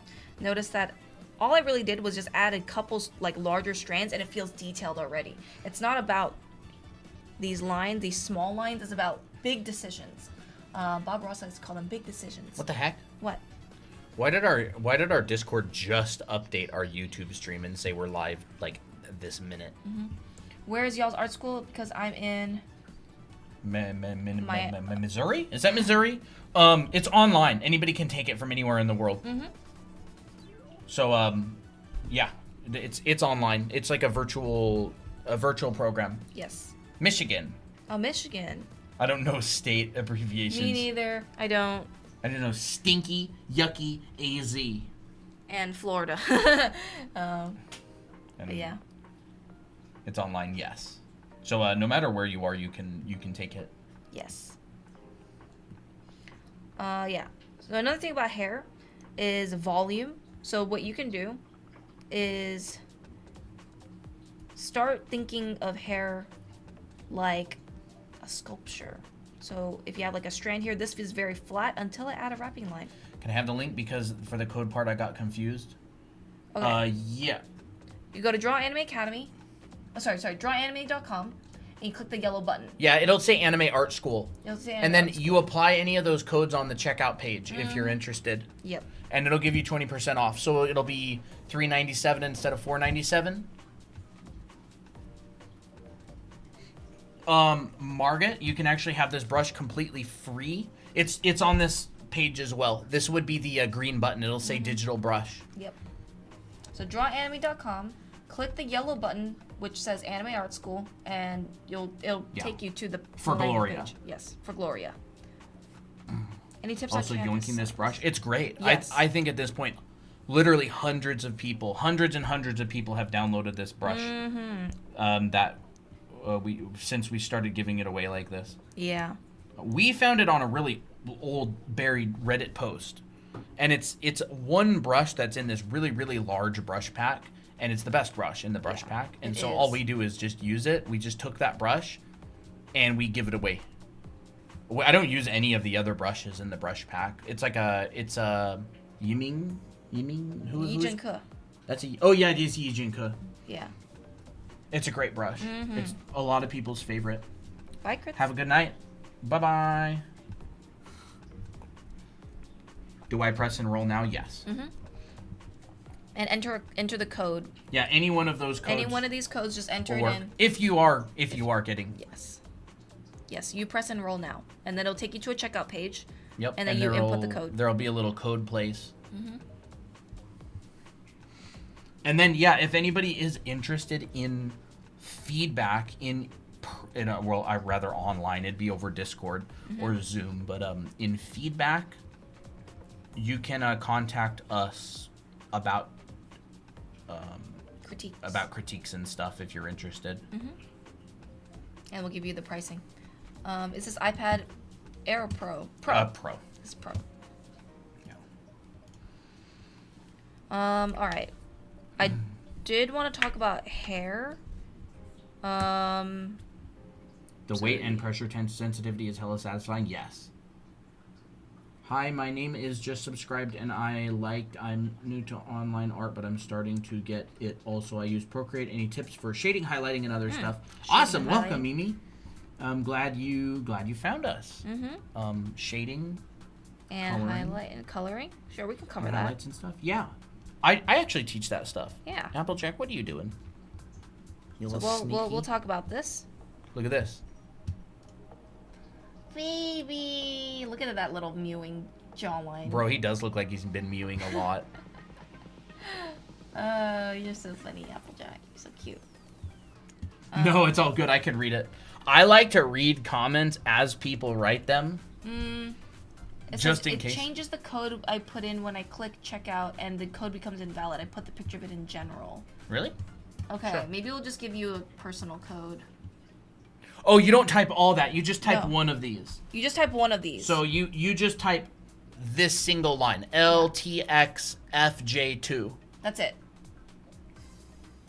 You got a whole bunch of ones written in there. Each of these is its own unique code. So each line. Oh my gosh. Look What? at this man. Oh my goodness, look at him. He looks like a Bro, princess. he's That's funny. look at that. He been mewing, dude. Look at those. Look at that definition. Oh, she's so cute. I didn't. It changed it on its own. Really? That's weird. I would reload the page and just type one in manually. Yeah. I can go try it myself. Let's see. I'll just type in like. Yeah, Dude, does it? It can't be. Can it be caps as well? it worked. No, you can do it in lowercase or caps. I would reload the page and just type in LTXFJ2. Just worked for me. So just let me know if. I would type it and try it and hit apply before you put in any of your information. I'm interested in buying, but need to think on it. Will those codes still be okay tomorrow, and or if I get 20 for 20 working? So if any of these codes don't work and 20 for 20 isn't ready, you can just DM us. Yeah. Just DM us. This will be available for now. Yes, yeah, this will be tomorrow. available. Yeah, it'll be around tomorrow. Yeah. It'll probably be around till at least the end of our live stream, our 20 hours of live streaming next weekend. Yeah. Symmetrical writing? I don't know. Yeah, weird. Writing is not really symmetrical. Tips at being understand symmetrical writing. You mean drawing? I have a feeling that there are a number of people in chat, not that this person is, that are like using Translate Oh, or it's and possible. stuff like that. Yeah, that is possible. Yeah, smart Chris. Let me know if you get it working. Yes. Let's see. What is that one? L. Okay, it looks like it. It looks like it worked. Let's see. Someone might have been able to use it, or maybe not. Invalid. Try a different code. Maybe that might work. Yeah, try one of the other one, like the second one or the third one. Maybe if you apply but you don't use it, what if it uses that up? I don't know. wouldn't use it. Yeah, they work. Okay. You could try it again. I would just say reload the page. Symmetrical drawing. Yeah, we talked about that a little bit on yesterday's stream. Yes, but it got It got coded. deleted. So we'll talk about it again. Yeah. You want to talk about it? Or I can talk about it. I mean, either way I works. could if you want. Okay. Yeah, here. Or You want to here. switch seats? You It just don't do matter. Okay, I'll I'll do run it. tech support. Sure. So what you do to learn symmetrical drawing is you can do an exercise where you draw a line and keep this line in mind because this is your center line. So if you want to draw like isometrically, or generally you have people who want to draw isometrically, you can just draw a shape, whatever shape that you want. You can do like a little triangle or a diamond shape like this. And all you have to do is measure the points and the distance of this point to the center line.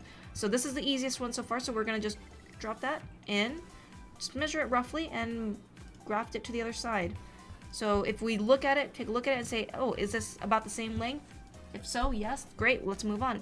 Then we'll take this one right here, measure it to this line, and then we can approximately gravitate it over to the other side. I'd say it's about here. That looks about right. And we can just connect those 2 points. Here, you can just go up here and say, hey, here's this point to this line. Let's move it to the other side. This one's a little bit harder because it's farther away. It's not as easy to find the distance between like longer points. But you can make it like you're an educated guess. So this is just an exercise. It's not meant to be perfect. This is just an exercise for you to think things symmetrically. All right, so now we got 3 points. Let's take this one down here. We can even just use this point right here and move it down just a tiny bit. Find the angle. So it's not an angle that looks like this. That's not symmetrical. It's not an angle that looks like this. That's not symmetrical either. So it's a little bit more of a subtler curve or subtler angle than that. And that's where I'm going to end the point. And I'm just looking back and forth between the shapes. I'm like, okay, yeah, this feels symmetrical. And then you're like, okay, I'm just going to move it down here. And these roughly look mostly symmetrical. Does not be perfect once again, but it's an exercise.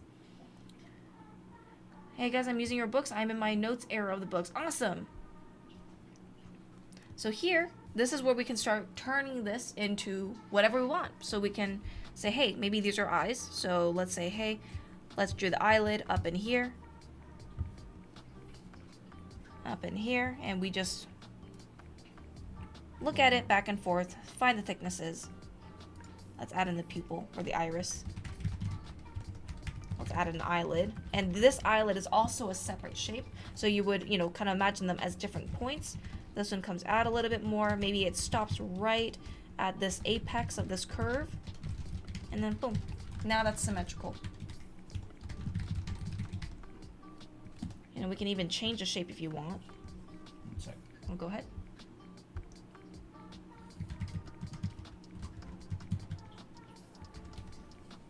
And then, add in details, stuff like that. Eyebrows would be the same way.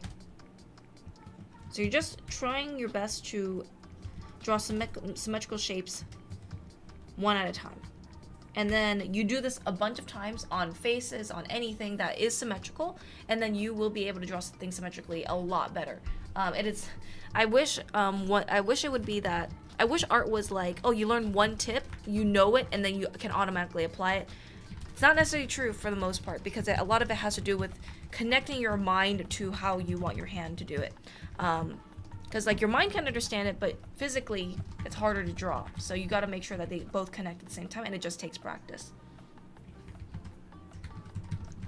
So in terms of shading, coloring, and highlights, we actually talked about this last stream where Colton did a rendering of simple primitive forms, and did that. But if you want to do something a bit simpler, we can talk about that. Shading, coloring, and highlights. So I would say before you do any coloring or any highlights, you got to understand how to shade. And understanding how to see things in black and white, how light works, is great. Colton's better at teaching it than I am, but I might be able to give you a few tips here and there. So in order to shade multiple things, we got to understand how to shade primitive forms. Single code coupons. Single order. What? What? Okay, I'm going to delete this single code. Thank you, Fly for the follow. So you got your sphere, cylinder, and a box. Of course, there's more primitive forms than this, but a lot of these primitive forms can be modified, right? So, for instance, a cone is basically just a cylinder with a point on it, and it will be shaded similarly to a cylinder. Add offer. I might have figured it out. Let me see. Triangular prism is basically just a box that is tapered to a point, and it will be kind of shaded similarly to a box as well.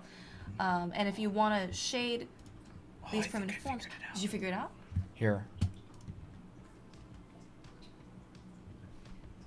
This one works. I got 20 for 20 working. Okay. How about that? All right. Yes. This, okay, I figured out.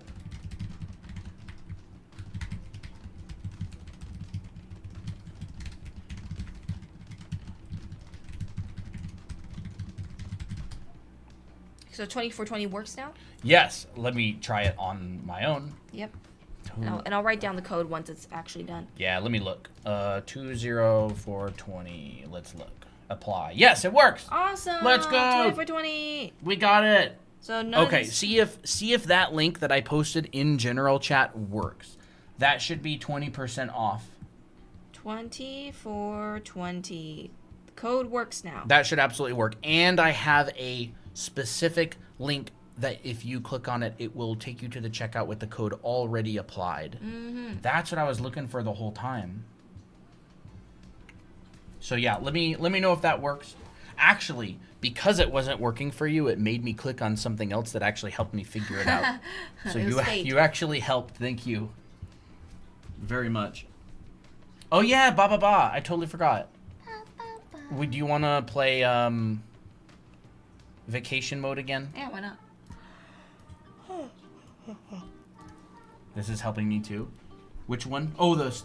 Yeah, I could cover this. Yeah, you do it. Because I always avoid it, but This is I know good that stuff. I should. Lighting is kind of the thing that I enjoy doing in teaching. I'm not the best at lighting and shading and stuff like that. But let me do this. Oh, this is my own iPad. Whatever, I'll show it.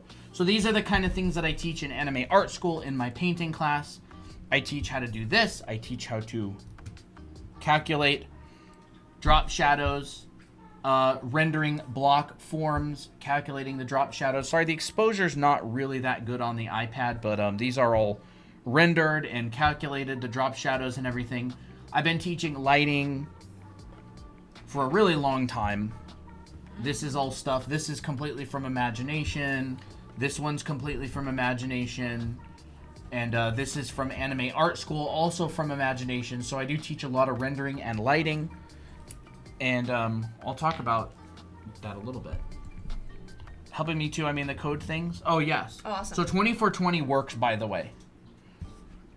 So we've got some primitive forms. So the thing about light is that light travels in a straight line, all right? And if there's an object, that object will block the light. So let's just say we've got a light. Well, let's say we've got a ground plane, all right? So this is a three-dimensional space.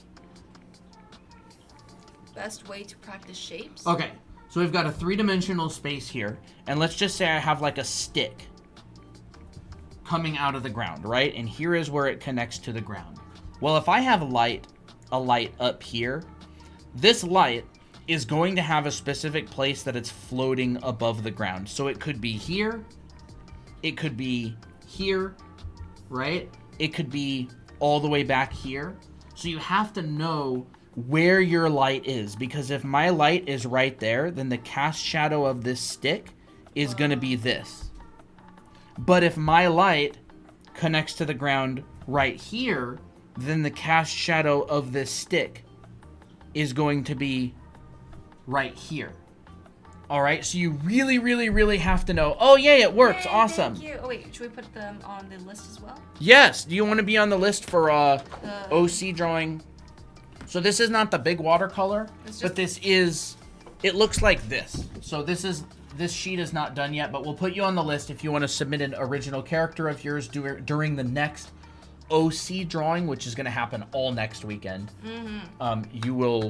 You'll be put on the list. Usually it's like people are randomly selected and enrolled, but if you get put on the list, you get guaranteed. So, who's this? Smart Chris.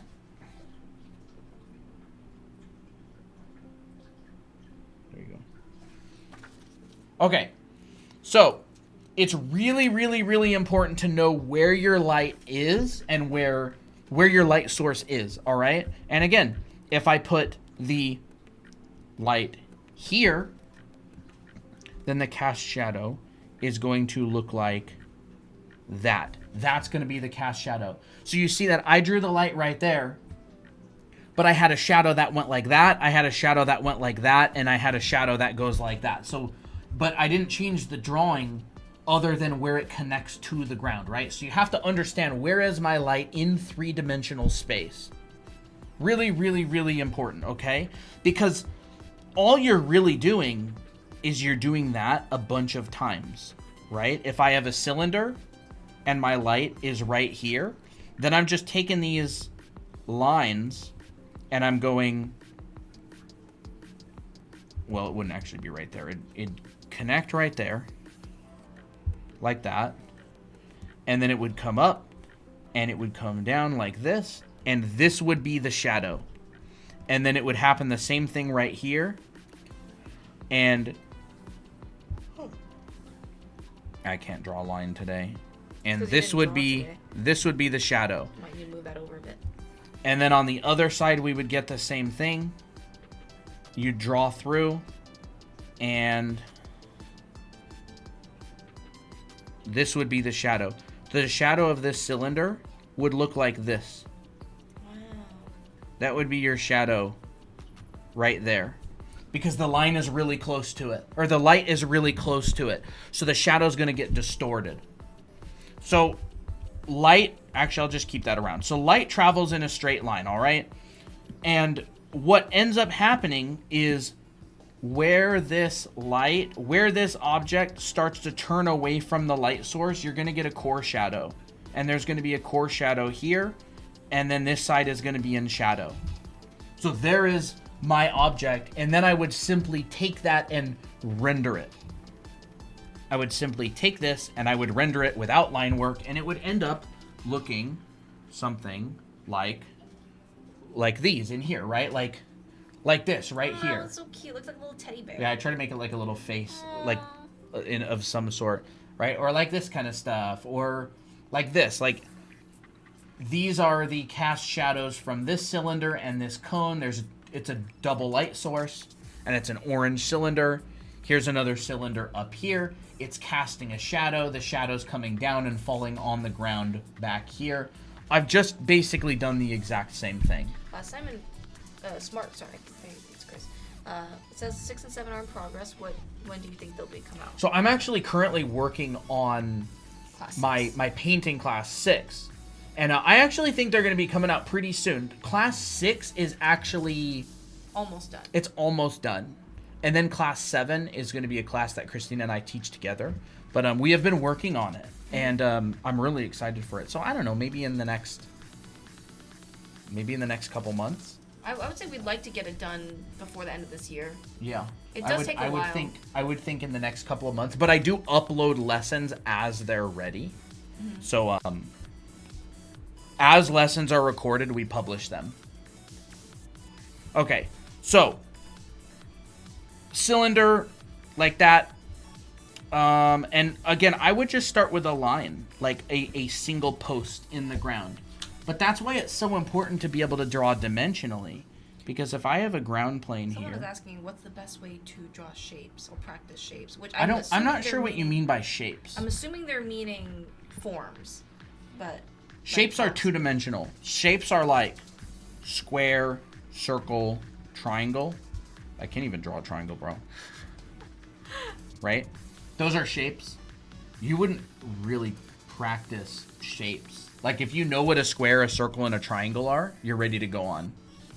So I'm guessing you mean forms? So shapes are 2D. Forms are 3D. So that would be... You mean something maybe like this? So I would maybe say something like that. But anyways, 3-dimensional space. Really, really important to understand your objects in 3D. Here is a 3-dimensional grid plane. All right. Wait this up so much. You explained it so well. Yeah. Awesome. Any tips on placing a figure in an environment or easy step-by-step approach in doing so? Ooh, that's a good one. We'll see if we can talk about that. So when it comes to lighting, there's a couple of components. I'll actually show it differently this time. So what was the original question? Lighting, coloring, shading. That's what lighting, coloring, shading? Yeah, shading, okay. Coloring, and highlights. Yeah, so shading a sphere. So what happens is, right, you have a light source. Like, this is my light source, and it's got light coming out from it. And like I was saying before, you'll have an object, and what the object does is it obstructs the light, right? So the light is coming out of this, and it's hitting this object, and the object is obstructing that light source. So the object is going to have a lit side. Maybe I'll put it a little bit behind so it's like this. The object is going to have a lit side, and it's going to have a shadowed side. And so in its simplest way,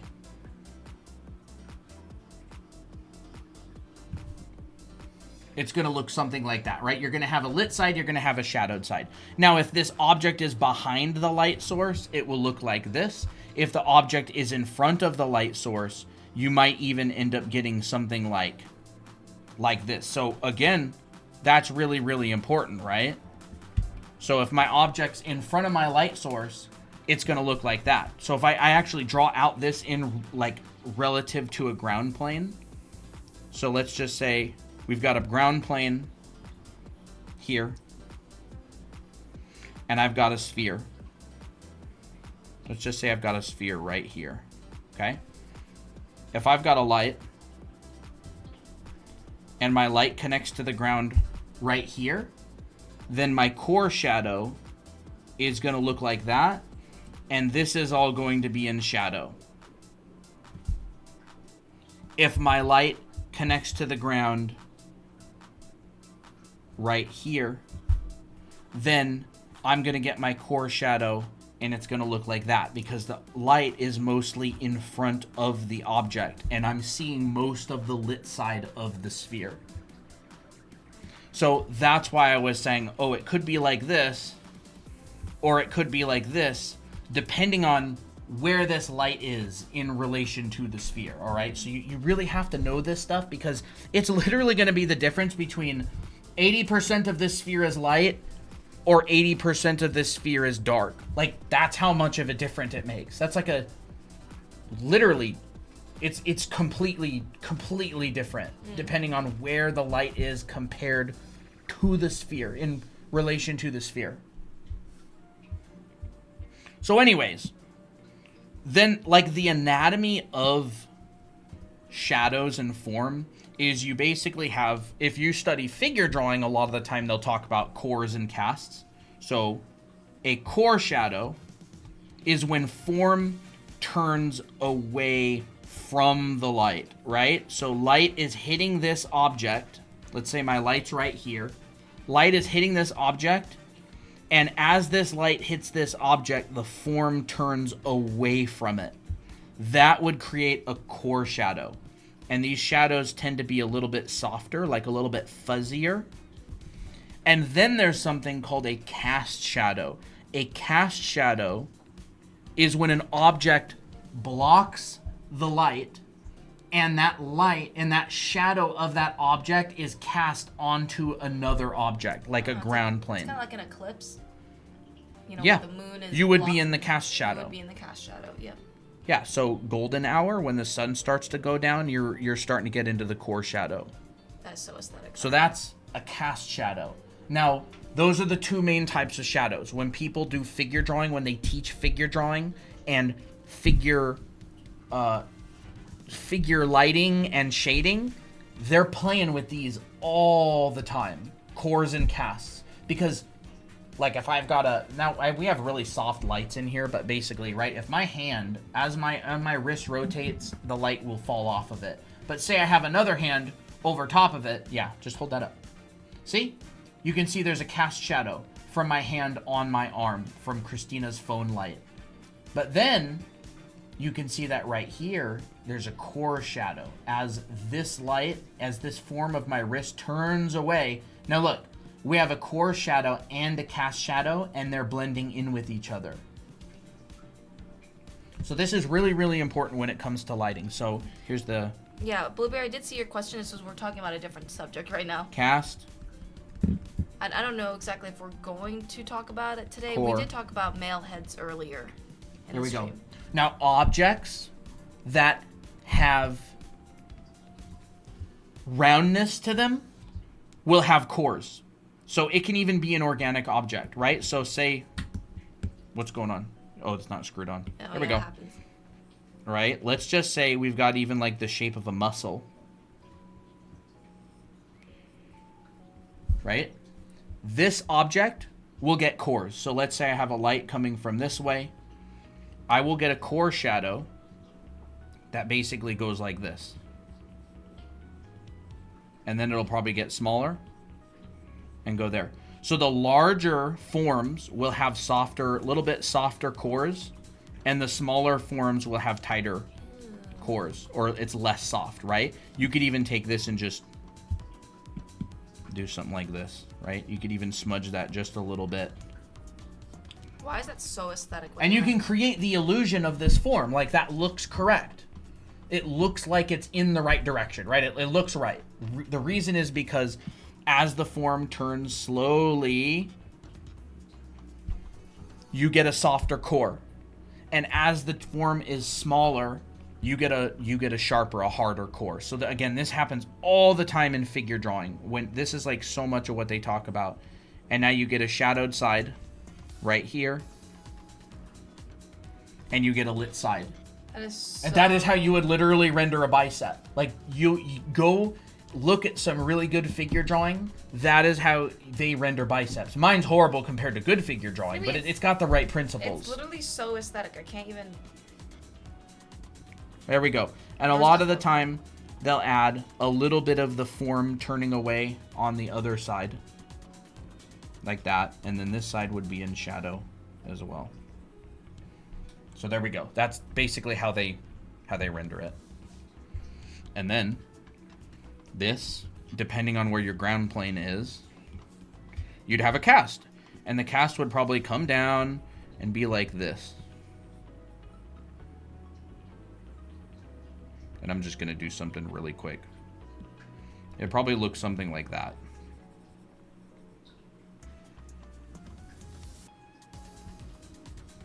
Thought it was a vase. Help.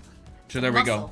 Yeah, it could be a vase. It could be a vase. Easily this could be a vase. It would work the exact same way, right? It would be... Oh, a handle.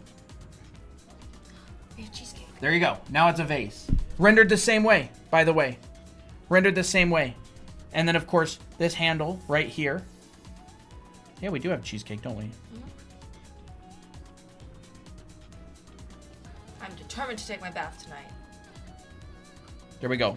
The handle's in shadow. That's how you would render a vase. And now if I were to put a stripe on this vase, it would be rendered the exact same way, right? I would have a stripe and it would look like that. Except I probably wouldn't want the stripe in the middle because of the design. I would probably want a stripe up here and maybe another smaller stripe above it. And then maybe a stripe down here. And there is a vase from the bottom rendered. There we go. Thank you. And then there's the shadow. And now the reason I can't see this in the shadow, in the cast shadow, is because this is on the back. And it's basically it's already in here. Yeah. Now if I put it, say for example, right here, then you would be able to see it in the cast. Right? It would look like that. If I put it on the side, that's being hit by light. If it's being hit by light, that means it's casting a shadow. If it's already in shadow, it's not casting a shadow, so you wouldn't see it on the silhouette. You really are becoming like a Blender engine. Yeah, you're a render engine. You're like a 3D model. That's why I always say drawing and painting is 3D printing.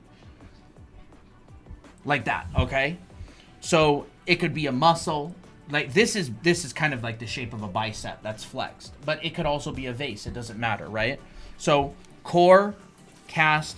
Really, really, really important stuff here, especially if you want to paint and draw figures, because all of this happens without color and all of it happens with color. You're just using colors. So like I did yesterday on the stream with all of these, it's the same exact principle, right? Here's my core right here, right? Here's my lit side. Here's my bounce light. This core is receiving light from the sky. That's why it's more blue.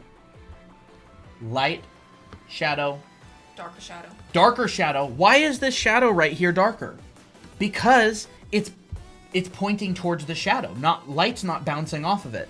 The reason this shadow right here is lighter is because I'm getting all this light from the ground bouncing into this shadow. The reason this shadow is darker is because all of this shadow, like I get a little bit of light up here, but mostly this shadow is not bouncing light into the shadowed side. So it's like a very kind of logical process. Cast shadows. Now, funny enough, I've actually made a little mistake here. You did. Yes, I did. I wouldn't have been able to tell. I should have done this. This bottom of this should actually be hit by this shadow. Shadow, okay. So it should probably be something like that. I actually thought about it earlier in the stream, but I forgot to put it in there. So you'd have that.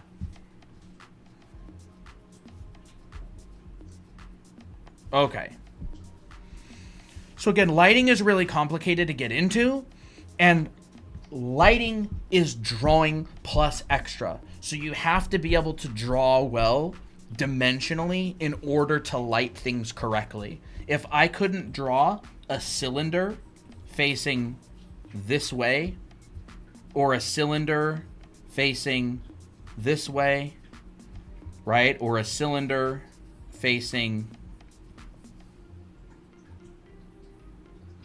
this way, you know, or let's just even go a cylinder facing that way. How would I be able to light them if I can't draw them? So you have to be able to draw and rotate and move these objects around in your mind, because if I'm going to light these, I'm going to go, there's my core, there's my shadowed side, there's a turning edge, here's a shadowed side. You know, where's the light coming from? Let's do a new light source. Core, shadowed side, turning edge. Right? Where's the light coming from? Oh, maybe I have a core. Shadowed side. Shadow. Like, how would I be able to light these if I couldn't draw them? So painting is drawing plus extra.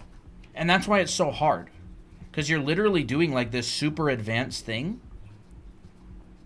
with multiple steps, right? Let's put a core there. Let's put a shadow side here. Let's put a little turning edge there. And now, how would I draw cast shadows from these, right? Well, I could go, okay. And I could just make these like simple cast shadows.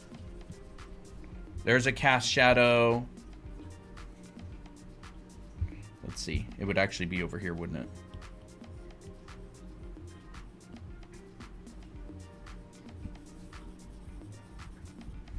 There's a cast shadow of that one. Right? And I'm kind of just guessing. But I'm guessing in an informed way. Because you're never really going to do things perfectly. If you want to do things perfectly, just use 3D.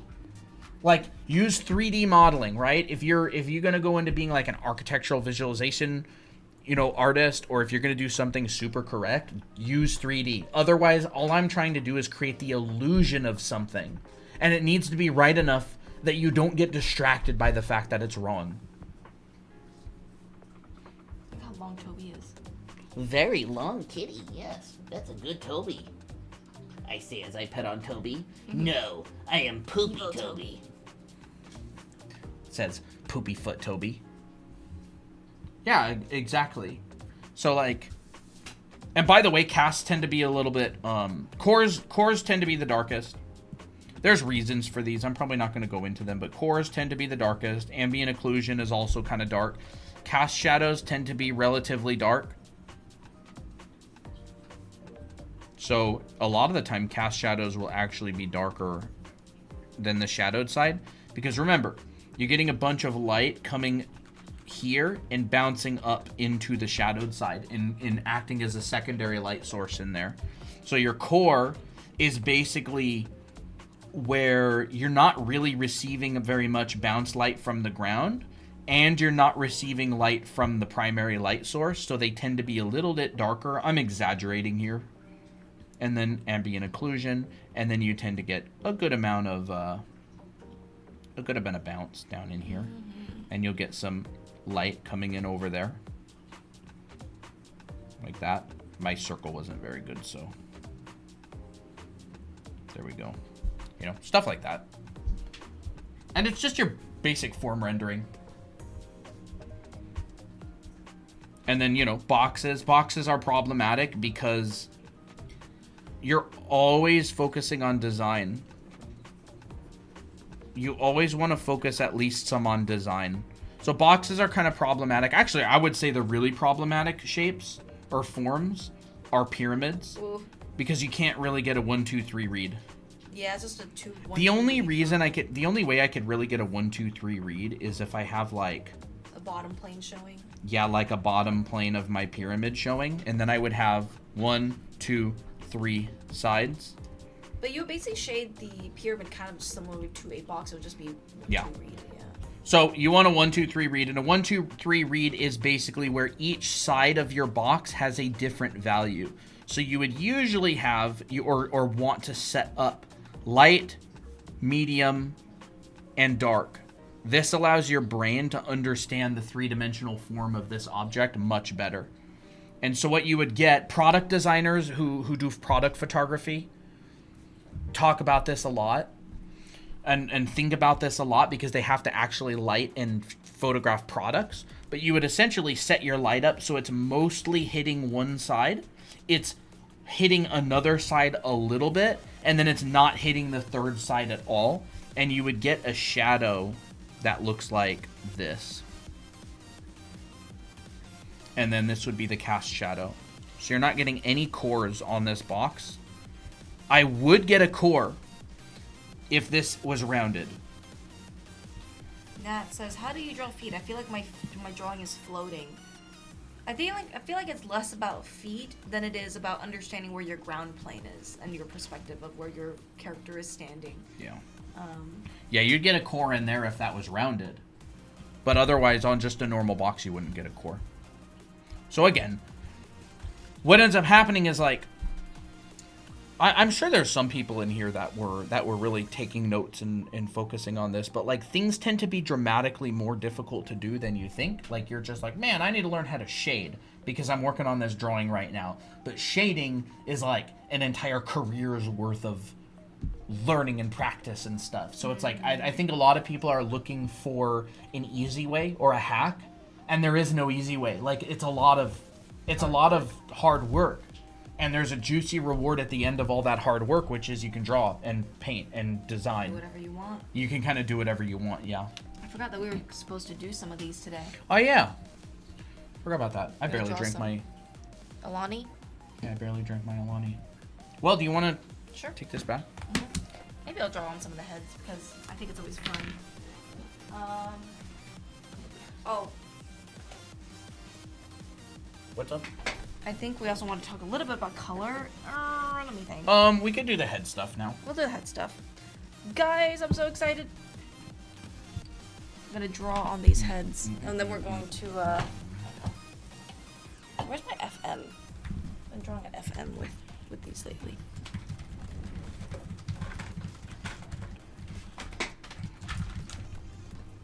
Here it is. So this is the... Oh, I guess I'll talk really quickly about like how to draw the feet. Understand where your character is standing because and the perspective.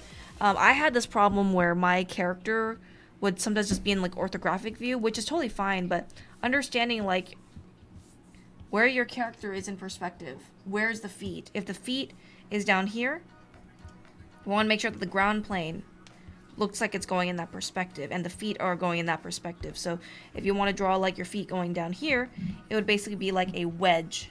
You'll see the top of the foot What is this? and the bottom. Oh, we don't want to draw on this. We want to I keep know. that for a... Oops. And I just Oh. moved the camera. Yep. Sorry about that. Hold up. This is going to take a little bit. I didn't even know where it was. Hold on. I think it was like that. No, it's close. Christina punched the camera with the sketchbook on accident. Yeah. It's very finicky to set up because it tends to move after I let go of it. It tends to drift. Chaos stream. I try to prevent that from happening. There we go. That'll have to do for now. I'm gonna have to readjust this later. Sorry about that. No, that's all good. It's tilted because what happens if it's, I can get the iPad to the center of the camera. It's just if it's not facing straight down, the picture gets warped, and then we have warped streams. It's very subtle. That should be pretty good. So if you want to draw feet, just really keep in mind of that boxy form. Yeah. Characters that feel like they're floating is not a foot problem. It's not. It's a ground plane problem. Yeah, it's a being able to connect your character in perspective to the ground problem. It's actually exactly the same thing that I was talking about here. Like having your object and your ground, like understanding where they are in relation to each other. And then the feet is essentially just sticking a little wedge on that. Mm-hmm.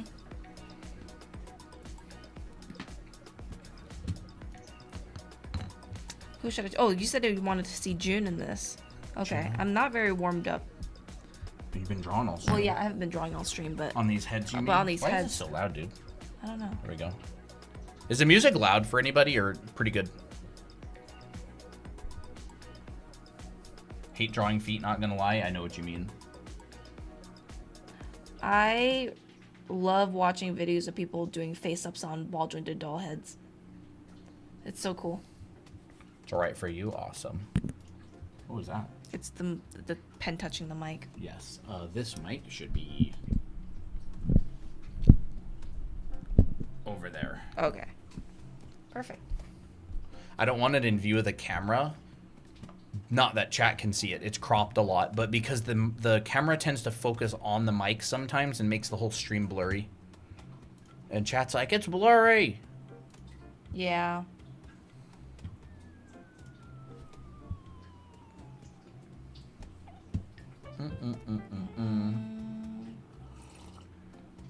Looks nice. Sounds like Animal Crossing or something. It does. I wish I had a waterproof case for my Switch because I want to play my game in the bath sometime. That's oddly specific. I was just thinking about my Miitopia, and I was like, I have to take a bath today because I want to use those bath bombs. And then I'm like, man, I wish I could play my game in the bath. Oh no. What? Messed up a little bit there. But it's just because of the curvature, a little bump kind of made. It's fine though. Ooh, we should make an Abby one as well. Yeah. I can make an Abby one. Well, actually. I don't want all of them drawn on right now. Okay. I haven't printed a whole lot more. Yeah. We have so many. We Like, do. I don't see a reason in just printing dozens of them just for the enjoyment of drawing faces on them. Yeah. Like we're in the middle of doing test prints to make sure they turn out good.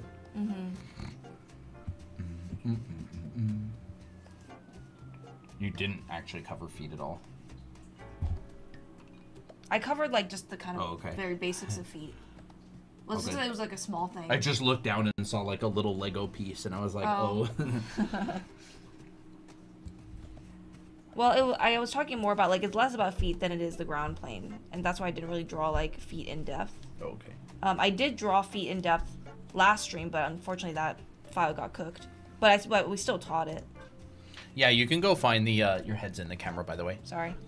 You can go to our stream that we did yesterday on YouTube, and she talked about feet on there. Actually, this drawing right here Yep, that's what we talked about. was from stream. These kind of drawings about feet and shoes and stuff. I did those in my sketchbook while stream was going. Out of topic, how's the new baby/cat? The kitty? Which new one? Which new one? Do you mean the youngest one? Or do you mean our Well, newest edition? one of them is right here. Look at the camera.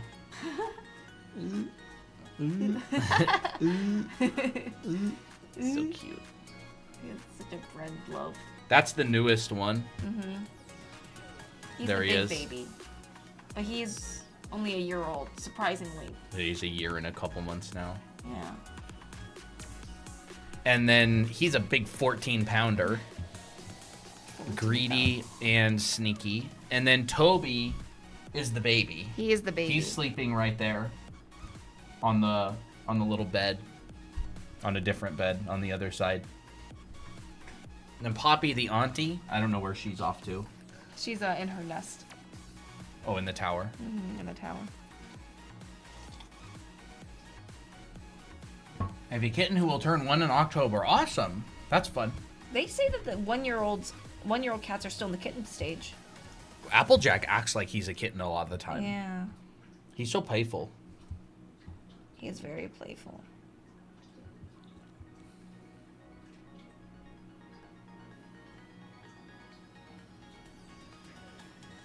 I want to fluff him like a pillow. Yeah. Oh my gosh, yeah, we do that all the time. How long have we been live for? 2 hours and 5 minutes on YouTube. 2 hours and 6 minutes on TikTok.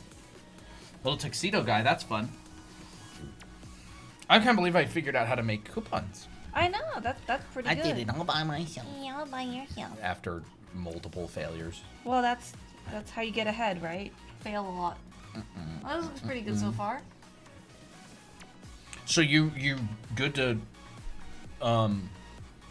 stream 20 hours next weekend? Why not? We've done 12 hours before. Chat, tell everybody you know, 20 hours of streaming next weekend. We are doing 2 10-hour streams. One on Friday. Not Friday, what the heck am I talking about? One on Saturday and one on Sunday. So the 16th and 17th of August, we're going to be doing 10-hour long streams. I'm horrible at this. Me too. 16th and 17th, 2 10-hour streams. We're going to be hanging out, drawing characters. Maybe we'll plan some like giveaways. Giveaways. Like huh? book giveaways Book or something. giveaways? What do we think? What do you think, chat? I haven't really thought too much about what we're gonna do. Maybe we can even give some of our like head prototypes away. Oh, our head prototypes. That's actually not a bad idea. Whoever will get this one or this one. Head prototype. That's like Miko. That is like Miko, June. This one kind of feels more like Abby now that I think about it. So I need your opinion, chat. Like, what do you think of these? Do you think that these heads right here would be useful for you to use as reference of like anime heads at different angles? Like, look at those shapes in the eye. Like, I think that's pretty useful. Turning away from you. Do you like that? The Discord link is in our profile, or you can just go to drawanime.com. Yes. You can also just DM us asking for the link. Yeah, if you want to direct message us on TikTok and ask for the Discord invite, I'll send it to you. We have yet to do the adult female. Actually, we do have an adult female, but it doesn't look as good. So we gotta fix that one up. Adult female Okay. is being worked on. Yes. Guys, are you proud of me? I sculpted this head All all by myself in Blender. I didn't even need Christina's help. I managed to sculpt it. All of that head drawing practice I've been doing is paying off. Isn't it weird though? Like, you draw a whole bunch of heads. And then you can all of a sudden like sculpt it. Mm-hmm. Drawing is sculpting. This is the male one. Blank male head. This still feels like a teenager to me. Maybe it's just because I'm so used to seeing, like, most anime girls being this head shape. Who knows? You like the guy head? I do like the guy head a lot. I think the guy turned out really good. Mm-hmm. Do we have eyes? Do we have a guy with eyes around here? I don't think we do. No, not on here. You want me to go grab one? Sure. I was thinking of practicing more on this one because I'm not as used to drawing on this one as much as I am the other ones. I find when drawing on the guy, I would do like a little dot and then like a little dot Yeah. just to make sure it's symmetrical, and then maybe like a little dot for the edge. I think the guy head looks really good. Where's your phone light? I have my phone. Guys, these models are so cool. Put it. I'll hold it. Oh, Like, look, you can get all these shadows and everything on it. these awesome lighting scenarios. Yeah, like you could totally use this for like lighting Lighting reference. studies. Actually, it'd be kind of cool to do a lighting study. Yeah, let's With like this. do that. Look at that. Whoa. That's so useful.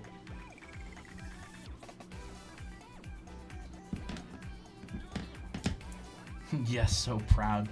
What about 1 to 2 or 1 or 2 free class giveaways? We could think about I that. could think about it.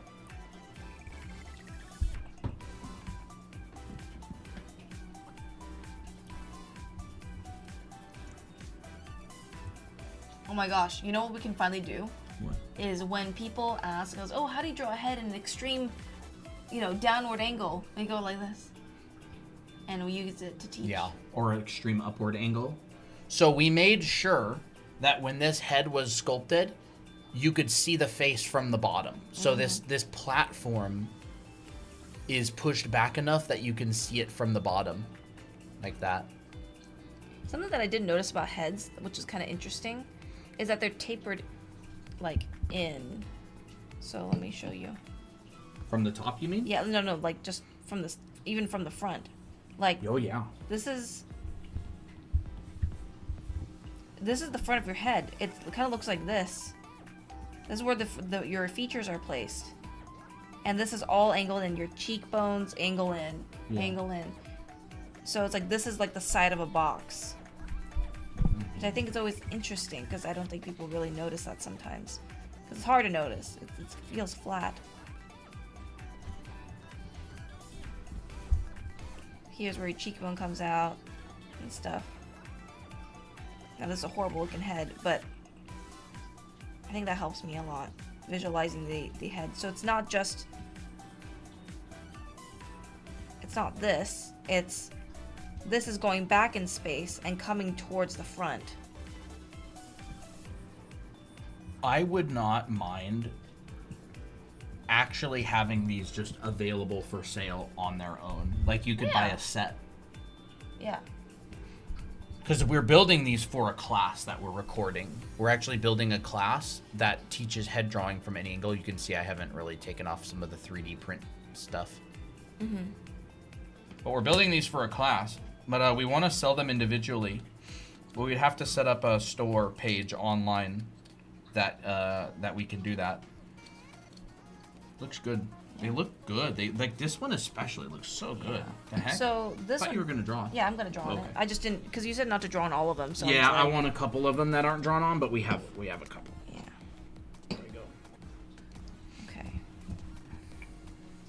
Yeah, lock in. I have to have like a certain posture to draw this, because Yes. it's kind of hard.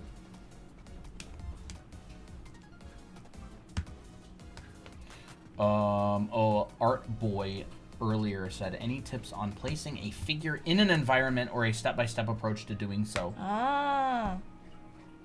Yeah, I mean, we can talk about that sometime. I don't know if we'll talk about it today, maybe on a future stream. What? It's not ruined. It's not ruined. It's just gotta thicken the lines. Yeah, that's fine.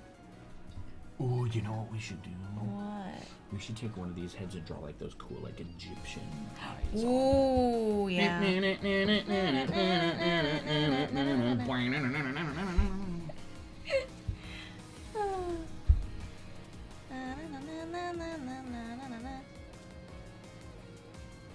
I'll send you the invite. There you go. It really is like putting on makeup. These heads. Symmetrical. So this is where like the drawing things symmetrically comes in handy. Because I'm thinking of like the head or this part right here as a center line. I'm like, okay, this is how far it is from the bridge of the nose. Oh, then I do that on the other side. And so like drawing a face on this isn't as hard anymore.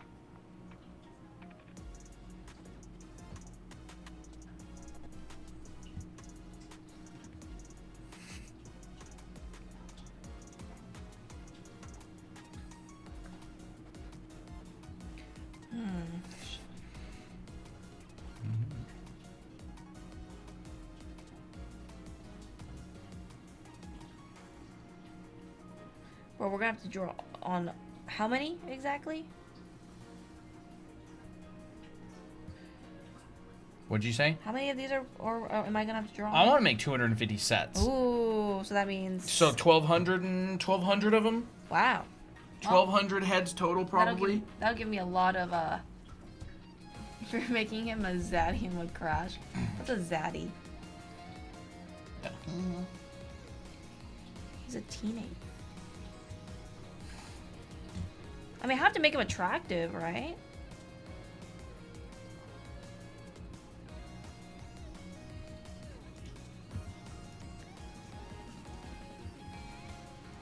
I do have to say, if y'all ever have the chance to stream, do it. For sure. Looking pretty good. If y'all ever have the chance to stream, just do it. It's fun. It is fun. It's worth experiencing in your life. You could tell your kids or whoever, I've been a streamer once. People are like, whoa, how? Okay, let me think of how to make the eyebrows. I actually think I need to make this a little bit thicker. There we go.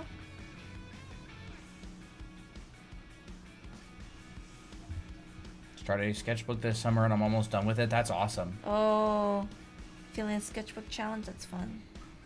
When we started streaming, we had no face cam. Nope. We had this like phone holder. I actually streamed on my phone. And we had this phone holder that would hold the phone over top of the table, and it was Christina's iPad that we would draw on. And I would just we would watch TikTok chat. I would just stand and watch TikTok chat.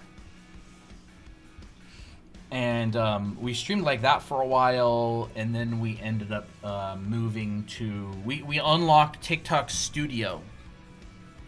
We had like 100,000 followers on TikTok when we started streaming. 109 or 110,000. Yeah. And we unlocked TikTok Studio for the computer, and I started using my laptop to stream. TikTok Studio on the PC kind of sucks, but it's better than the phone version. Yeah. And then we started streaming on the TikTok Studio, and we used some of our cameras that we used to record classes. So we set up this 2-camera setup, and we had face cam. So we're here at the bottom, and we cut off at about a little bit above the bottom of the iPad. And I set it up in OBS. So we're using OBS if anybody's interested in streaming like this. And then OBS has a plugin that's called Atium, A-T-I-U-M, and it allows you to stream vertically and horizontally at the same time. So we have 2 different scenes. That's how we do it on YouTube. And then I just built this stuff out. Like, I just drew this. Like, this is a desk. This desk right here, I just like painted it in Photoshop, and we put it below us. I don't know where it was exactly. Something like that. Any tips on how to open commissions? I've been thinking about opening commissions. Have you guys seen the hard light layer post on Twitter? I have no idea. I know a lot of professionals use hard light layers in order to start, but if you want to use any type of layer settings in order to offload or speed up your process, you have to know what you're doing. It's the same with color dodge. Like, oh my gosh, the amount of work I see that's color dodged by people who don't know Foundation, and it's so obvious that it's color dodged, but like professionals use it all the time. It just doesn't accurately make light, so you have to know what you're doing, but it's really good for fast stuff. Hard light. Who used hard light a lot? Was that James Peck? I don't remember. I think we were taking a class by James Peck. Really, really good concept artist. He runs an entire school. He uses hard light all the time. But you have to know what you're doing. Is that what you're talking about? Like hard light, like a layer setting? Hard light is a great setting. I don't use it very much, but it's mostly just because I teach Foundation, and I do everything by hand when I teach.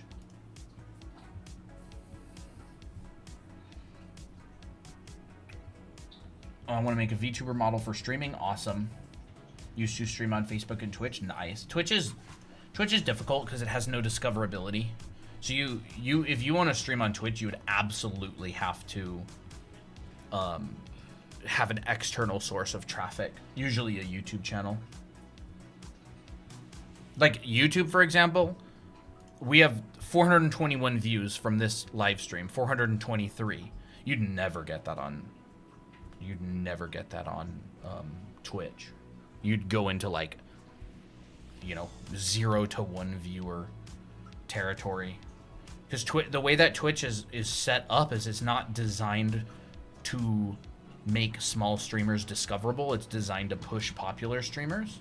But like TikTok and YouTube, they're designed for discoverability, especially TikTok. We have 4,517 views on TikTok, and we have 420 views on YouTube. So almost 10 times as many people have found this stream on TikTok as YouTube. Mm-hmm. And then on Twitch, if we were to have streamed, we'd probably have 4, maybe, if we're lucky. But Twitch is the best streaming platform by far. It's just only for streaming. You wouldn't want to use it for being discovered. You would definitely not want to use it for discoverability, but it's the best streaming platform, absolutely. All Twitch streamers love Twitch for the streaming, but they grow their streams from YouTube and TikTok. Like Queso grew because of TikTok. Queso is 100% TikTok, and then he streams on Twitch, I think. He has TikTok energy. That's how we grew, like our streams. We've added 4,600 people to our Discord server. It's almost exclusively through TikTok FYP. Brooke, hi from the FYP as you talk about people finding it. Awesome. Glad to see you here. Any tips on the neck? Neck placement? That's a good looking dude. Thank you. I was trying to draw it from a different angle and It's using it almost as midnight reference. for me. When I try shading, it looks like a bruise. That would be muddy. That would be muddy values. And also like not unclear edges of shadows.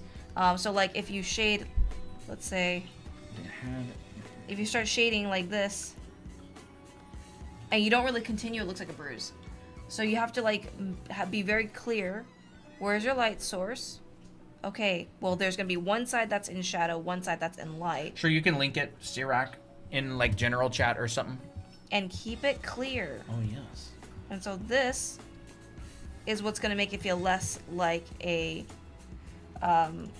bruise, because a bruise is like one specific location, right? It's like you get punched in the face, you get a bruise on that specific area.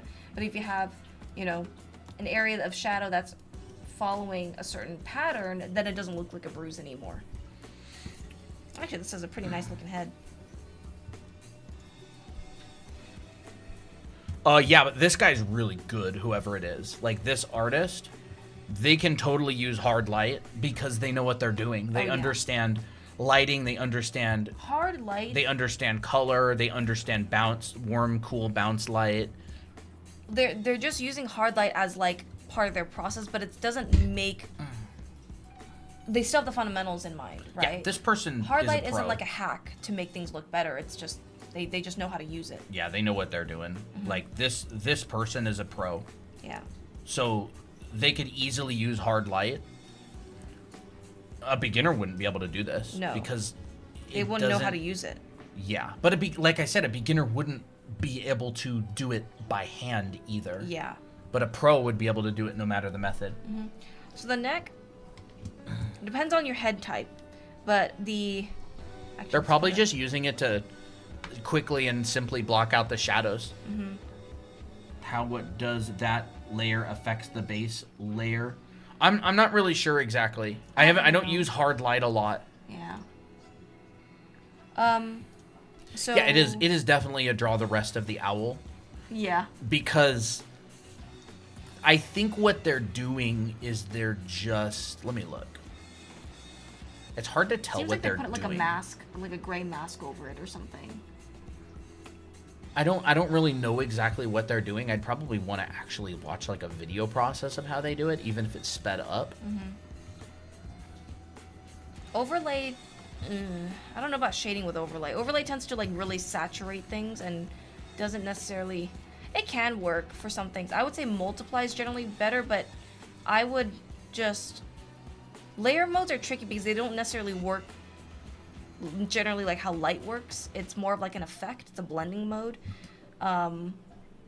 So I would say be careful with using layer modes. I would say just learn how to shade like just with no layer modes, just on a normal layer, no layer modes, and try to shade that way. Because if you know how to shade that way, then you'll be able to know how to use layer modes later on. Howdy, Bone Brew. Hi. 4 months into my art journey. That's awesome. Love to hear it. Nice. So the neck is tricky because it's not necessarily it's a cylinder, but it's like a modified cylinder. It can have curvature. So if I'm drawing like a neck for this person here, it will also depend on my body type. If I have like a body type, like a bodybuilder type looking body, my neck will be like a very big tree trunk. It will start from like the edges of the ears and be very, very thick. But for a head type like this, I tend to make the width kind of towards where the jaw starts coming in. So around this point, I feel like makes sense to me. You can make it thick if you want, but once again, just understand how thick you want it. And generally, say like, look at this model right here. It's where it starts tapering in. That's where the neck comes in. Ooh, we should make a model that's like swole. Swole, oh yeah. And then the neck isn't necessarily straight down like this, but rather it comes in a little bit, gets a little bit thinner, and then it comes out. Overlay, better way to shade. A lot of people use multiply. I think that's a pretty good way to shade, but again, Yeah. like you need that foundation. Yeah, you do. It's like somebody who doesn't know perspective using a tool to help with perspective. It's like, I don't know, like it doesn't really help. Let me look. Layer, hard light. Ooh, that's neat. I would totally do that. Base colors, layer, hard light. Okay. Oh. So the hard light layer, they just add like a tint to the shadows? I don't understand why they made it. That's cool. I like that. I mean, beginner wouldn't be able to do this, but I would find That'd this be cool. very So what- useful. so That's cool. what's that? So it looks like they duplicate, they fill it with gray, and they paint this. Oh, okay, And then they okay. switch the layer setting to hard light. And now you can see like this is this. Yeah. You should try I that. should try that. Send that to me. Yeah, that's cool. That's fun. Thank you for the I follows. wouldn't recommend beginners do this. I would No. recommend beginners take a lighting class. Yes. Because it's like hack kind of stuff that makes stuff fast. It's like speaking a language. It's like beginners don't speak the language. Christina speaks the language. Yeah. She understands cores and casts and lighting direction and color temperature and color theory. Like if you're outsourcing a lot of work to a layer setting, That's you when it need to becomes- understand the underlying principles of how things work. Yeah. A beginner would never be able to do this. They would still be able to not really be able to understand what's going on. So that's Yeah. what ends up happening. When I have a couple of examples, like multiply layers are also really useful. And I don't remember, I think I show in Anime Art School how to use the process using a multiply layer. I've definitely used multiply layers. I use multiply layers more for like subtle gradients. So like I'll generally shade things. I'll like shade. Let me do this really quick because it's easier to just show it. Yeah, like So let me. I don't really have any examples. I'm sorry. Well, Let's do like lavender hair for this person. Ooh, ooh. I don't have anything on my iPad. I don't have a lot of my art on my iPad. I don't have a lot of art anywhere. But like you have to be able to lie it. Yeah. You have to know, like, if you want to use a multiply layer, you would need to know how to calculate shadows, Yeah. Like or at least be good at guessing them. if I were to use multiply, I would generally use it less for shadows, but more for like tinting things to like a certain color. That's a good question. What? How do you make a creative character design that is like unique and recognizable? Ooh. Bold shapes. Bold shape. I would say there is an artist out there that I would look at. His name is Wouter Tulp. He makes a lot of character designs for like animated shows and different stuff. Do you want to write his name? Yes. Wouter Tulp. He's a Dutch artist. Dutch is Netherlands, right? I don't know. Chat? Am I out of my mind on that, or am I right? Wouter Tulp. Woutertulp. He has an Instagram. He has some classes online on designing characters. But generally speaking, if you want to design iconic characters, you're going to want really bold shapes. Yeah. Bold. It doesn't mean like extreme and over the top. Like, look at like Darth Vader, right? Very simple, bold shapes. Mm-hmm. Like, look at like an X-Wing fighter. That's not a character, but like simple, bold, recognizable shapes. Like, look at SpongeBob. Look at Patrick. Look at Squidward. You know, look at Sandy. Look at Mr. Krabs. Like, they're very bold, iconic. They are what they are. They're not kind of like wishy-washy. It's like, you know what I mean? Yes, Yeah. is Dutch the Netherlands? Okay, I thought so. So this is how I would use multiply. I wouldn't use it for shadows, but I would be like, oh, what if I want to create a gradient in the shadows? But I don't want to like ruin the lighting, or I don't want to like add any more strokes. I would just like, oh, maybe I'll tint this a little bit darker. Who else creates good, bold character designs? I'm not a character designer, really. I would say like look at the Disney princess characters. They have very iconic shapes. Or just Disney characters in general. Yes, Disney characters in general. Yeah. It's usually like you're using specific like shapes intentionally. It would all come down to shape language, like your shape language, and silhouette would be really useful there as well. Mm-hmm. I don't actually know if I have, like, I mean, silhouette is one of the primary drivers of characters in most design. I don't really have anything that I've done anytime recently that I can show. I don't save any of my work on my iPad. Loish is Dutch too. Oh, I didn't know that. I don't think I follow Loish on anything. I don't dislike the artist. I actually don't kind really of forgot. I like this color. Yeah, I don't know. I'd have to scroll and scroll. Yeah, actually, Akaze, we were just answering that question that you asked earlier. Yeah, I've been like answering it for like 3 minutes. Yeah. That's pretty. That's really very nice. iconic. That's I like very that nice. pose. Didn't really see anything here. Yeah, we were just saying that it like understanding iconic shapes.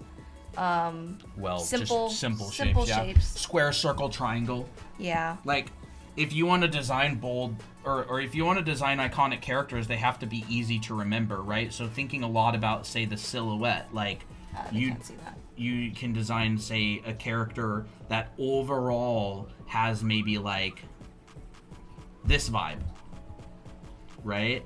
Like, this could be like the main silhouette of the character, and say maybe it's a girl and she's got like bows in her hair. So you would say design something maybe like this, and you would keep that vibe to the end. Mm-hmm. Make sure that you retain that kind of vibe. And So, so like, if I were to do that, yeah. you know, I'm going for more of a cartoonish vibe, but like So what are you doing now? I'm just kind of doing a character design based off of this shape, Oh, okay. or at least for the head, for example. Oh, I would say the body. Oh, the body. Okay. Probably the okay. body. All right. I mean, you would design the head later probably, Yeah. or like with that, but like big bold shapes, and clearly, and now you could do like a rounded triangle or a sharp triangle. I think like a raincoat would be really cool, Yeah, or poncho. yeah, I like that. This girl, for example, what if she had a poncho, but it was like white and red stripes, like a candy cane? Oh, that's cute. Big, bold, iconic, recognizable, like memorable things. And so Christina's kind of like keeping this vibe. Oh, I like that. That's really fun.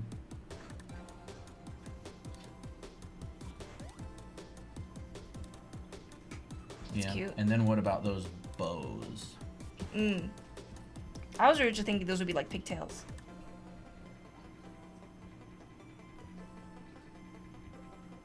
Yeah, it could be pigtails. It could be pigtails. See, It like could be a bow. that's pretty memorable. Yeah. If I saw that character, I would remember it, and it's like it's kind of like least common denominator, right? Where it has to be simple enough that you can remember it in like, oh yeah, it's the girl with she's kind of like a triangle with the red stripes, and it doesn't have to be super intense or in you know like Darth Vader for example. He's got the iconic sound. And he's like, he's completely clothed in black. He's got that iconic head mask. Like Waldo, right? Where's Waldo? This reminds me of Where's Waldo. That's what I was thinking. And it's like, too. how incredibly iconic is the dude from Where's Waldo? I think his name is just Waldo, Yeah. right? Waldo. Yeah. And then like I wanted to repeat that shape in the bows, because like this is a Yeah. bow. And yeah, that's another big one about iconic character designs is they know what they are what they are. Like they know what they are. Like Christina would say design a character and you would repeat the same shapes over and over and over, or everything would work cohesively together.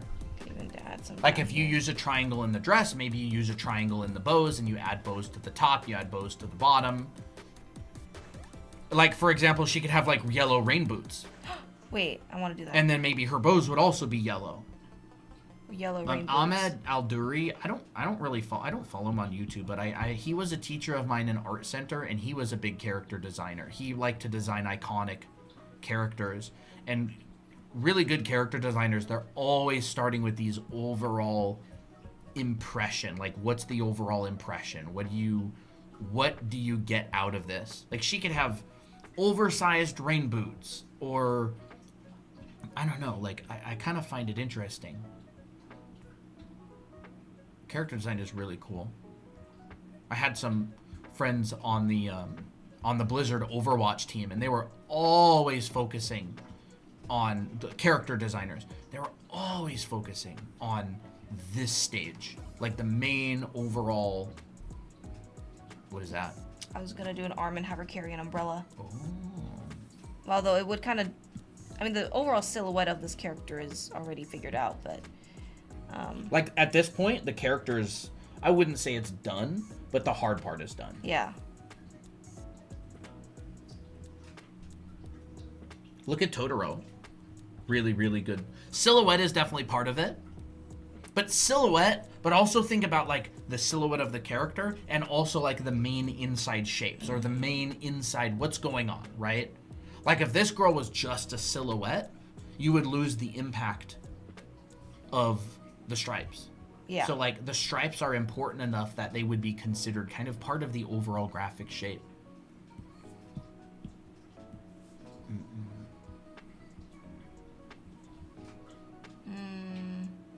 I kind of liked it before the hand, before the arm coming It out. loses the It loses the shape. It loses so the I'll shape. take it out.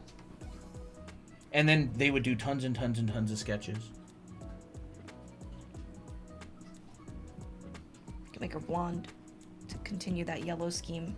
Who else is a really good character designer? Brian Matthias. Brian He's a really Mathias is good great. character designer. He does a bunch of the Star Wars designs from like the TV shows and stuff. He's a really good designer. She's cute. Yeah. Let me think. Character designers. You know, I've always been an environment and background and prop artist. I never really did a lot of character design.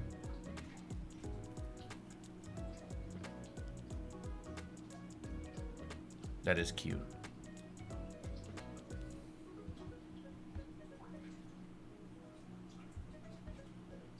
Yeah. Same silhouette. Yeah. This would be like the overall vibe. Mm-hmm.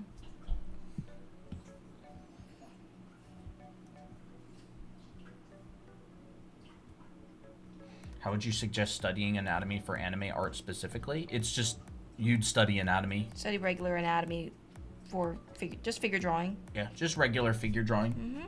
The only thing that's really different about anime characters is their heads. Yeah. All the rest is the same. And a lot of the time the style is a little bit simplified. Mm-hmm.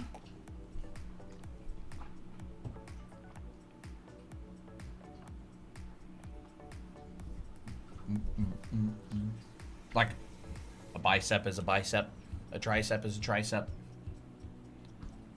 anatomy is fun. I don't know why I avoided it before. It is fun. It's kind of like this nerdy thing that you can get into Yeah. and study. It's a lot of fun. How do you draw horns? What kind of horns? Yeah, there's a Like lot of different sheep kinds of horns? horns. Like, I don't know, like goat. Do goats have horns? Yeah, they do. Yeah. There we go. Well, those kind of horns are very interesting because they like twist around and stuff. It would go into, Dimensional drawing. you know, Gene Bond did a really good breakdown of how to draw bicycle handles. Oh yeah, he did. And I think you could draw horns that way as well. Yeah. But like, it'd be three-dimensional. Like, you'd have to basically work on your dimensional drawing. Like, think about where it comes and where it goes in 3D space. Think about your wrapping lines. Like my wrapping lines are right here, coming towards us, going down, and then coming towards us again. Here's that overlap.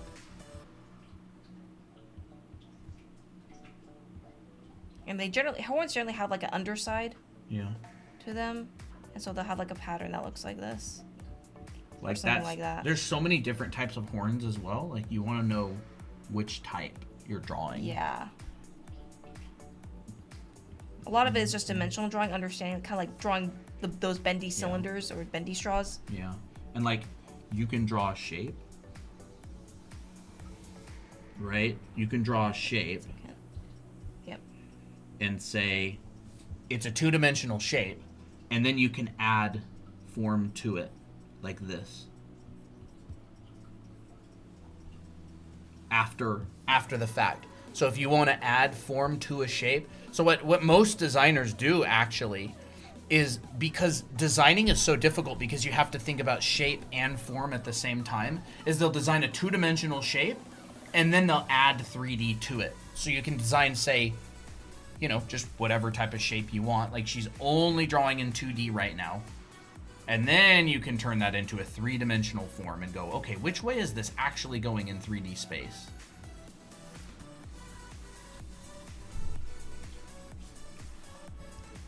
I would look into that artist Wouter Tulp. He talks a lot about this in his classes. Mm-hmm. Can you draw your cat the oldest? Oh, Poppy? Will you guys be doing another clothing drawing live class? Probably in the future. I remember doing I'm human. taking anatomy this school year. That's fun. If I were to animify Poppy, she'd look like this. Figure Drawing for All It's Worth by Loomis. Yeah, that's a good book. Pretty foundational. As an anime character? Yeah, as an anime character. Because I can only draw anime characters. Nah, I mean, I would have to figure out how to draw cats.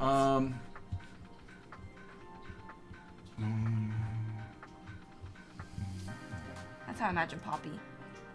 I don't know. I'm sure there's some really good artist out there who's done like a lecture online about what makes iconic characters. I would probably try to find that. Yeah. There are probably people out there who are much better designers than I am, who have done extensive discussions on the topic. Mm-hmm. But it's at the end of the day, it's all gonna come down to like impactful, easily recognizable shapes. Like, you know, your Darth Vader, your SpongeBob, your Squidward, right? Your Mickey Mouse. Like, these very recognizable shapes that are easy to remember and aren't overly complicated.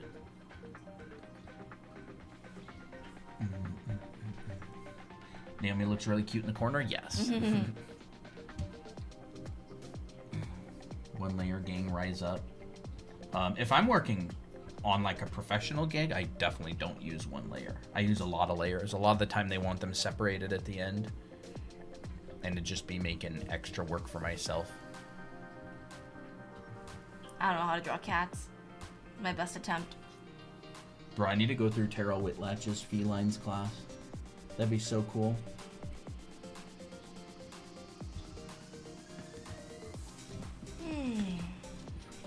How do you give it a... How do you draw orange? Oh, is that from earlier? How do you give it a direction? Like, I mean, that would come down to your perspective skills, right? So, like, If you draw a cylinder coming towards you, you'd show wrapping lines like this. If you draw a cylinder, well, they're both coming towards us, where the top is going away or where the top is coming towards you, you're going to add... Different I did types. not know that was not in frame. Oh. Right. And then if you want to draw, say, one that's coming towards you, and then it goes away from you, can't draw from this angle, You're doing good. right? I did a little demo yesterday, like this kind of stuff.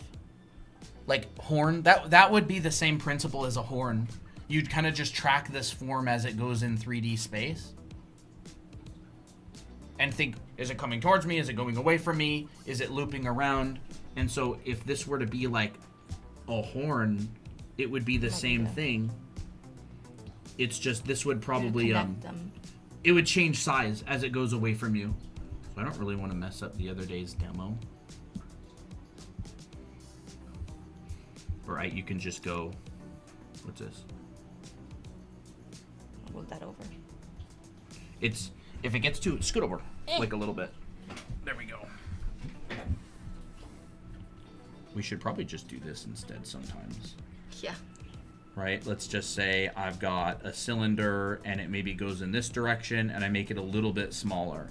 And then I got a cylinder and it comes back towards me and I make it a little bit smaller. And then maybe the cylinder comes more and I make it smaller. And so it's like this kind of thing. And then we connect this together. Connect it.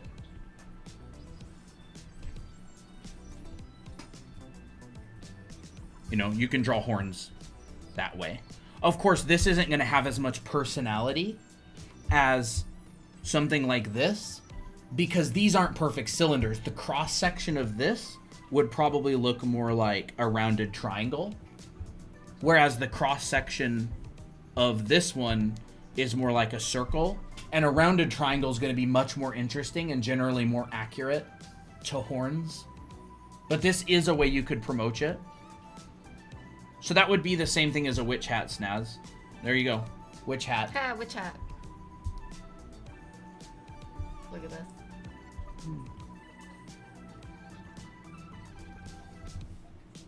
There you go. There's a witch hat. What? Cute. And then you'd get bunching here, right? So bunching, bunching, bunching, and there's the witch hat. You know, a really rough version of it. Turn a horn into a witch hat.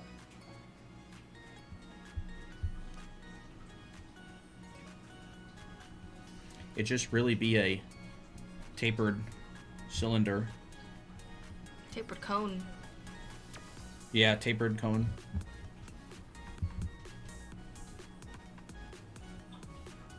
Like that sort of thing, right? And you'd get these volumes. We talk about tactical gear in the costume class. I don't think I talk about much Tactical gear? I don't think Christina covers any tactical gear. No. It's hard. For one, it's hard, but two, it's also actually very easier. Oh, it is? Yeah, it's very boxy. Tactical gear tends to be very boxy. I would say, like, I'm sitting not on top of super- boxy people. I'm not super like familiar with like the technicalities of tactical gear, like armor plates and where bags go. Ooh. It would be interesting to do at some point. I would have to do a bunch of studies of it. Loomis is a fantastic illustrator. He's very, very good. I'm not actually a huge head of his figure, a huge fan of his, how he breaks down figures. I really don't like the pelvis. A lot of people are really not a fan of how Loomis breaks down the pelvis into a bowl. It's a really ugly shape. I'm a much bigger fan of the box as a pelvis. But Loomis is very good, and it is solid. It's more personal preference. Loomis is very good. His head drawing book is good. Head and Hands. Very, very good. I think Loomis was probably the first person that combined heads and hands in like the same teaching. Because now you have classes that are like heads and hands. Interesting. It's actually pretty smart, because heads and hands are the number 1 and number 2 most expressive parts of the body. So, you know, you're like, Drawing heads and hands go together like, you know, peas and carrots. Like peanut butter and jelly. Big fan of box too. I think boxes are great, like to break stuff down. Not everybody, but like I have a background in industrial design, so like I'm very confident with drawing boxes. But other people who maybe aren't as confident in perspective would find it more useful to break things down using, say, you know, cylinders or even the bowl shape. I just think it's kind of, the bowl shape is kind of ugly.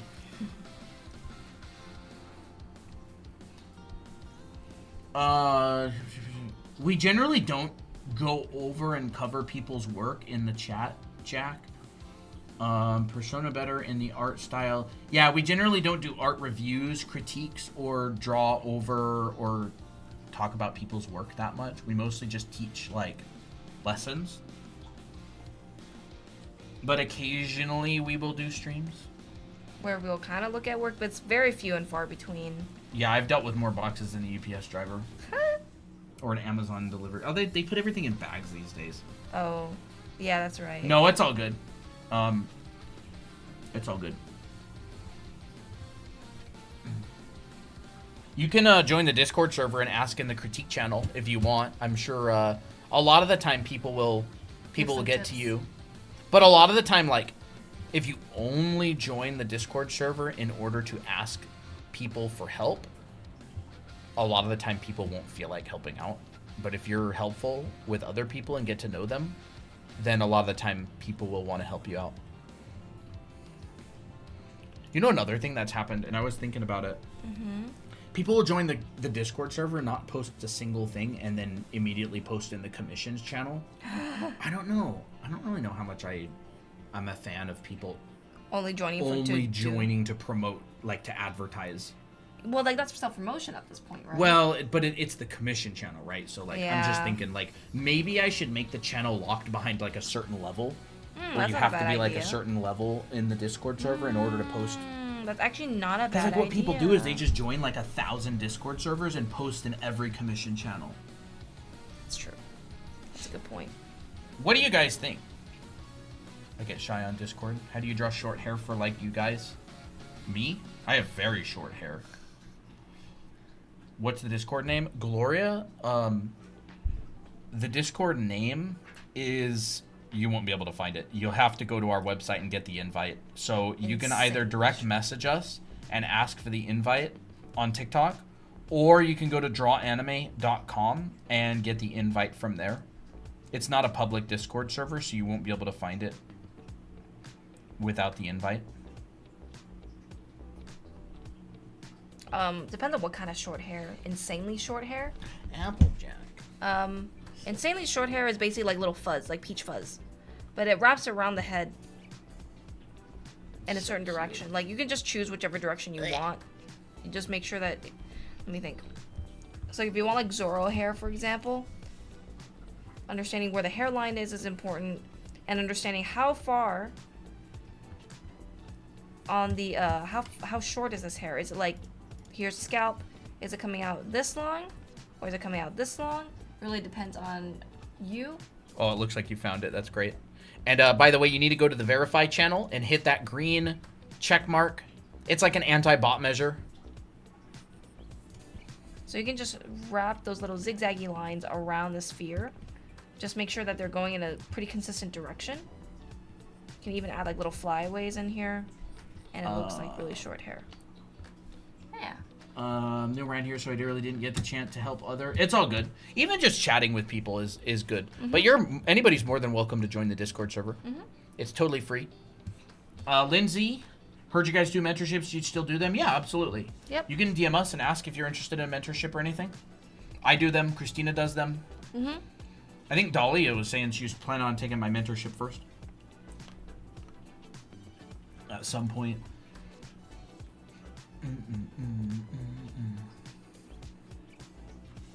Yeah, and the reason I haven't locked... Don't you do that. Oh, no. Look what he's doing. Quit it! No! Oh my gosh. You wait, stop that. Wait, you gotta show it. He's kind of cut off on the side. Look at him. He's tearing off our sound panels. Oh, you're interested in the wall all of a sudden, are you? Kiss attack. They can't see that, unfortunately. They can't? No. Drag How do it I do down. I don't know how to do it. You're doing it on the wrong app. Oh. It needs to be down here. And it needs to be on the side like that. Yeah. Kiss attack. Now give me that. Quit that. That's not for kitties. Look at this. You messed the whole thing up. We'll just remove that panel. How about that? Then he won't ever grab it again.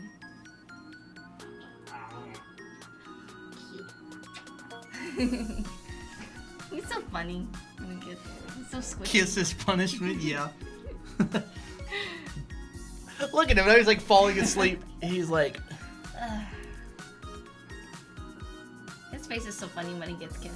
Yeah. The Look at those only little punishment- cute little feet. I know. The only punishment that's perfect for a cat is kisses. Kisses and more kisses. Everybody's nice on the Discord. I shouldn't say yeah. nice, but like a wanna lot of people are nice.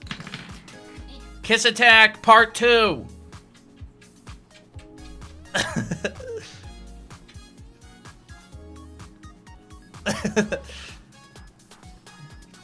Oh, I just love squishing his face.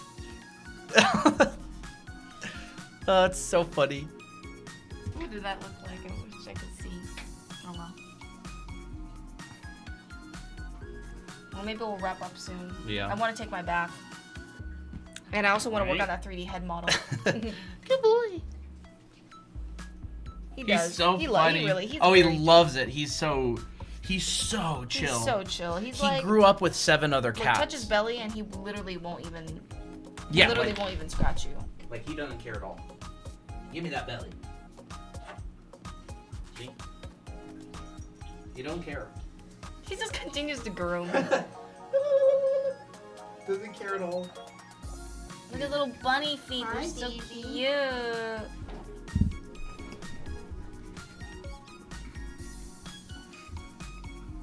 I forgot their name. Oh. Is it Danny Draws? Probably Danny Draws. Danny Danny Draws Draws is- is the legendary for how nice she is. Mm-hmm. So, as a recap, Applejack is a menace. We're doing 2 10-hour streams next weekend. All right? We're doing 2 10-hour streams next weekend. On Saturday, August 16th, 10 hours of streaming. On, the heck is it called? Sunday, 10 hours. 20 hours of streaming to celebrate 20,000 YouTube subscribers. 20% off of Anime Art School. So if you like Anime Art School, if you've been wanting to get it, you can use 2420 FOR20 to get 20% off of Anime Art School. It's a coupon code.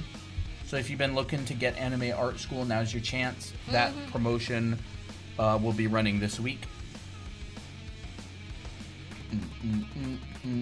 If you know someone who wants Anime Art School, go ahead and let them know about the promotion. And we're going to be streaming next weekend, all weekend, doing a lot of good stuff. Going to be doing a bunch of OC drawing. I honestly, man, I so badly wanted to do like some sort of like Bob Ross oil painting thing. Man, there's so many cool things I could do. What the heck? What? Where did our desk go? I don't know where our desk went. Is it not on this setup? I don't Oh, think it's that's there. why it's the kitty Yeah, it's a kitty cam. stream. There we are. So yes, 20 for 20. That's our 20% off coupon code for Anime Art School. And it'll end at around the end of this month. We're at the end of next weekend. I haven't decided. Oh, okay. And then next weekend. Oh, that's even faster. Ah. Cute cat. Very cute. Applejack. Big back Applejack. That's what I call it. Big back Applejack. Big back Applejack. He's so cute. Look at him. Look at his little. Oh, licks. Dahlia. Oh, you Uh-huh. talked to Dahlia? Oh, Dahlia's very nice. Oh, Dahlia, yes. Big back Applejack. Yeah! He's a 14-pounder. We weighed him today. You know what that's 14 pounds, 9 Let's ounces. consider. Look at him! Look at him! Toby! Oh, toes. Give me those toes. Give me those toes. Ah, so cute. And he's licking me. He's licking me. He's in a licky mood. Thick catty. Yes. Toby. Mysol, remind me to draw your OC that one time Mysol. on OC drawing because I really so liked cute. your, I liked your subliminal messaging comment. That was funny. And I was like, okay, that deserves an OC We drawing. were so busy laughing at the comment that we forgot to put you Yeah. on the list. So I'll put it on the list, Mysol. Look at the Applejack. Oh, I actually he's need so- a- He's so fluffy. Oh, can you also put your Sega character, her name on the reference sheet so I can post it on the OC gallery for Anime Academy OCs? Look at that foot. Look at that silly little foot. I just want to.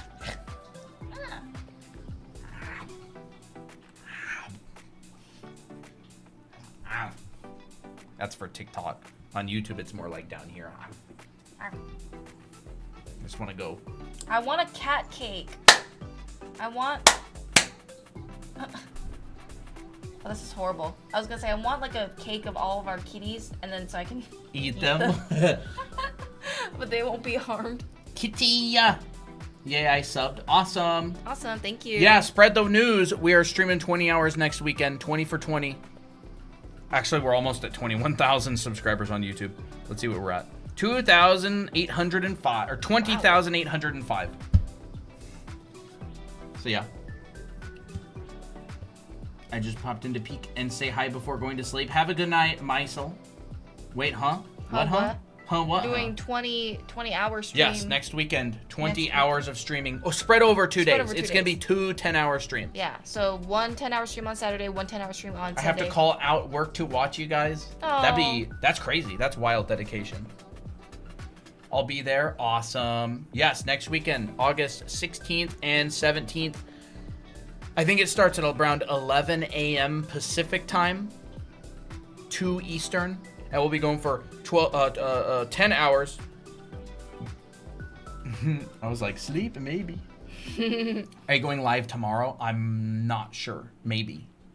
We'll see. We'll see. I have meal prep to do. Look how cute Applejack is. He's just cleaning.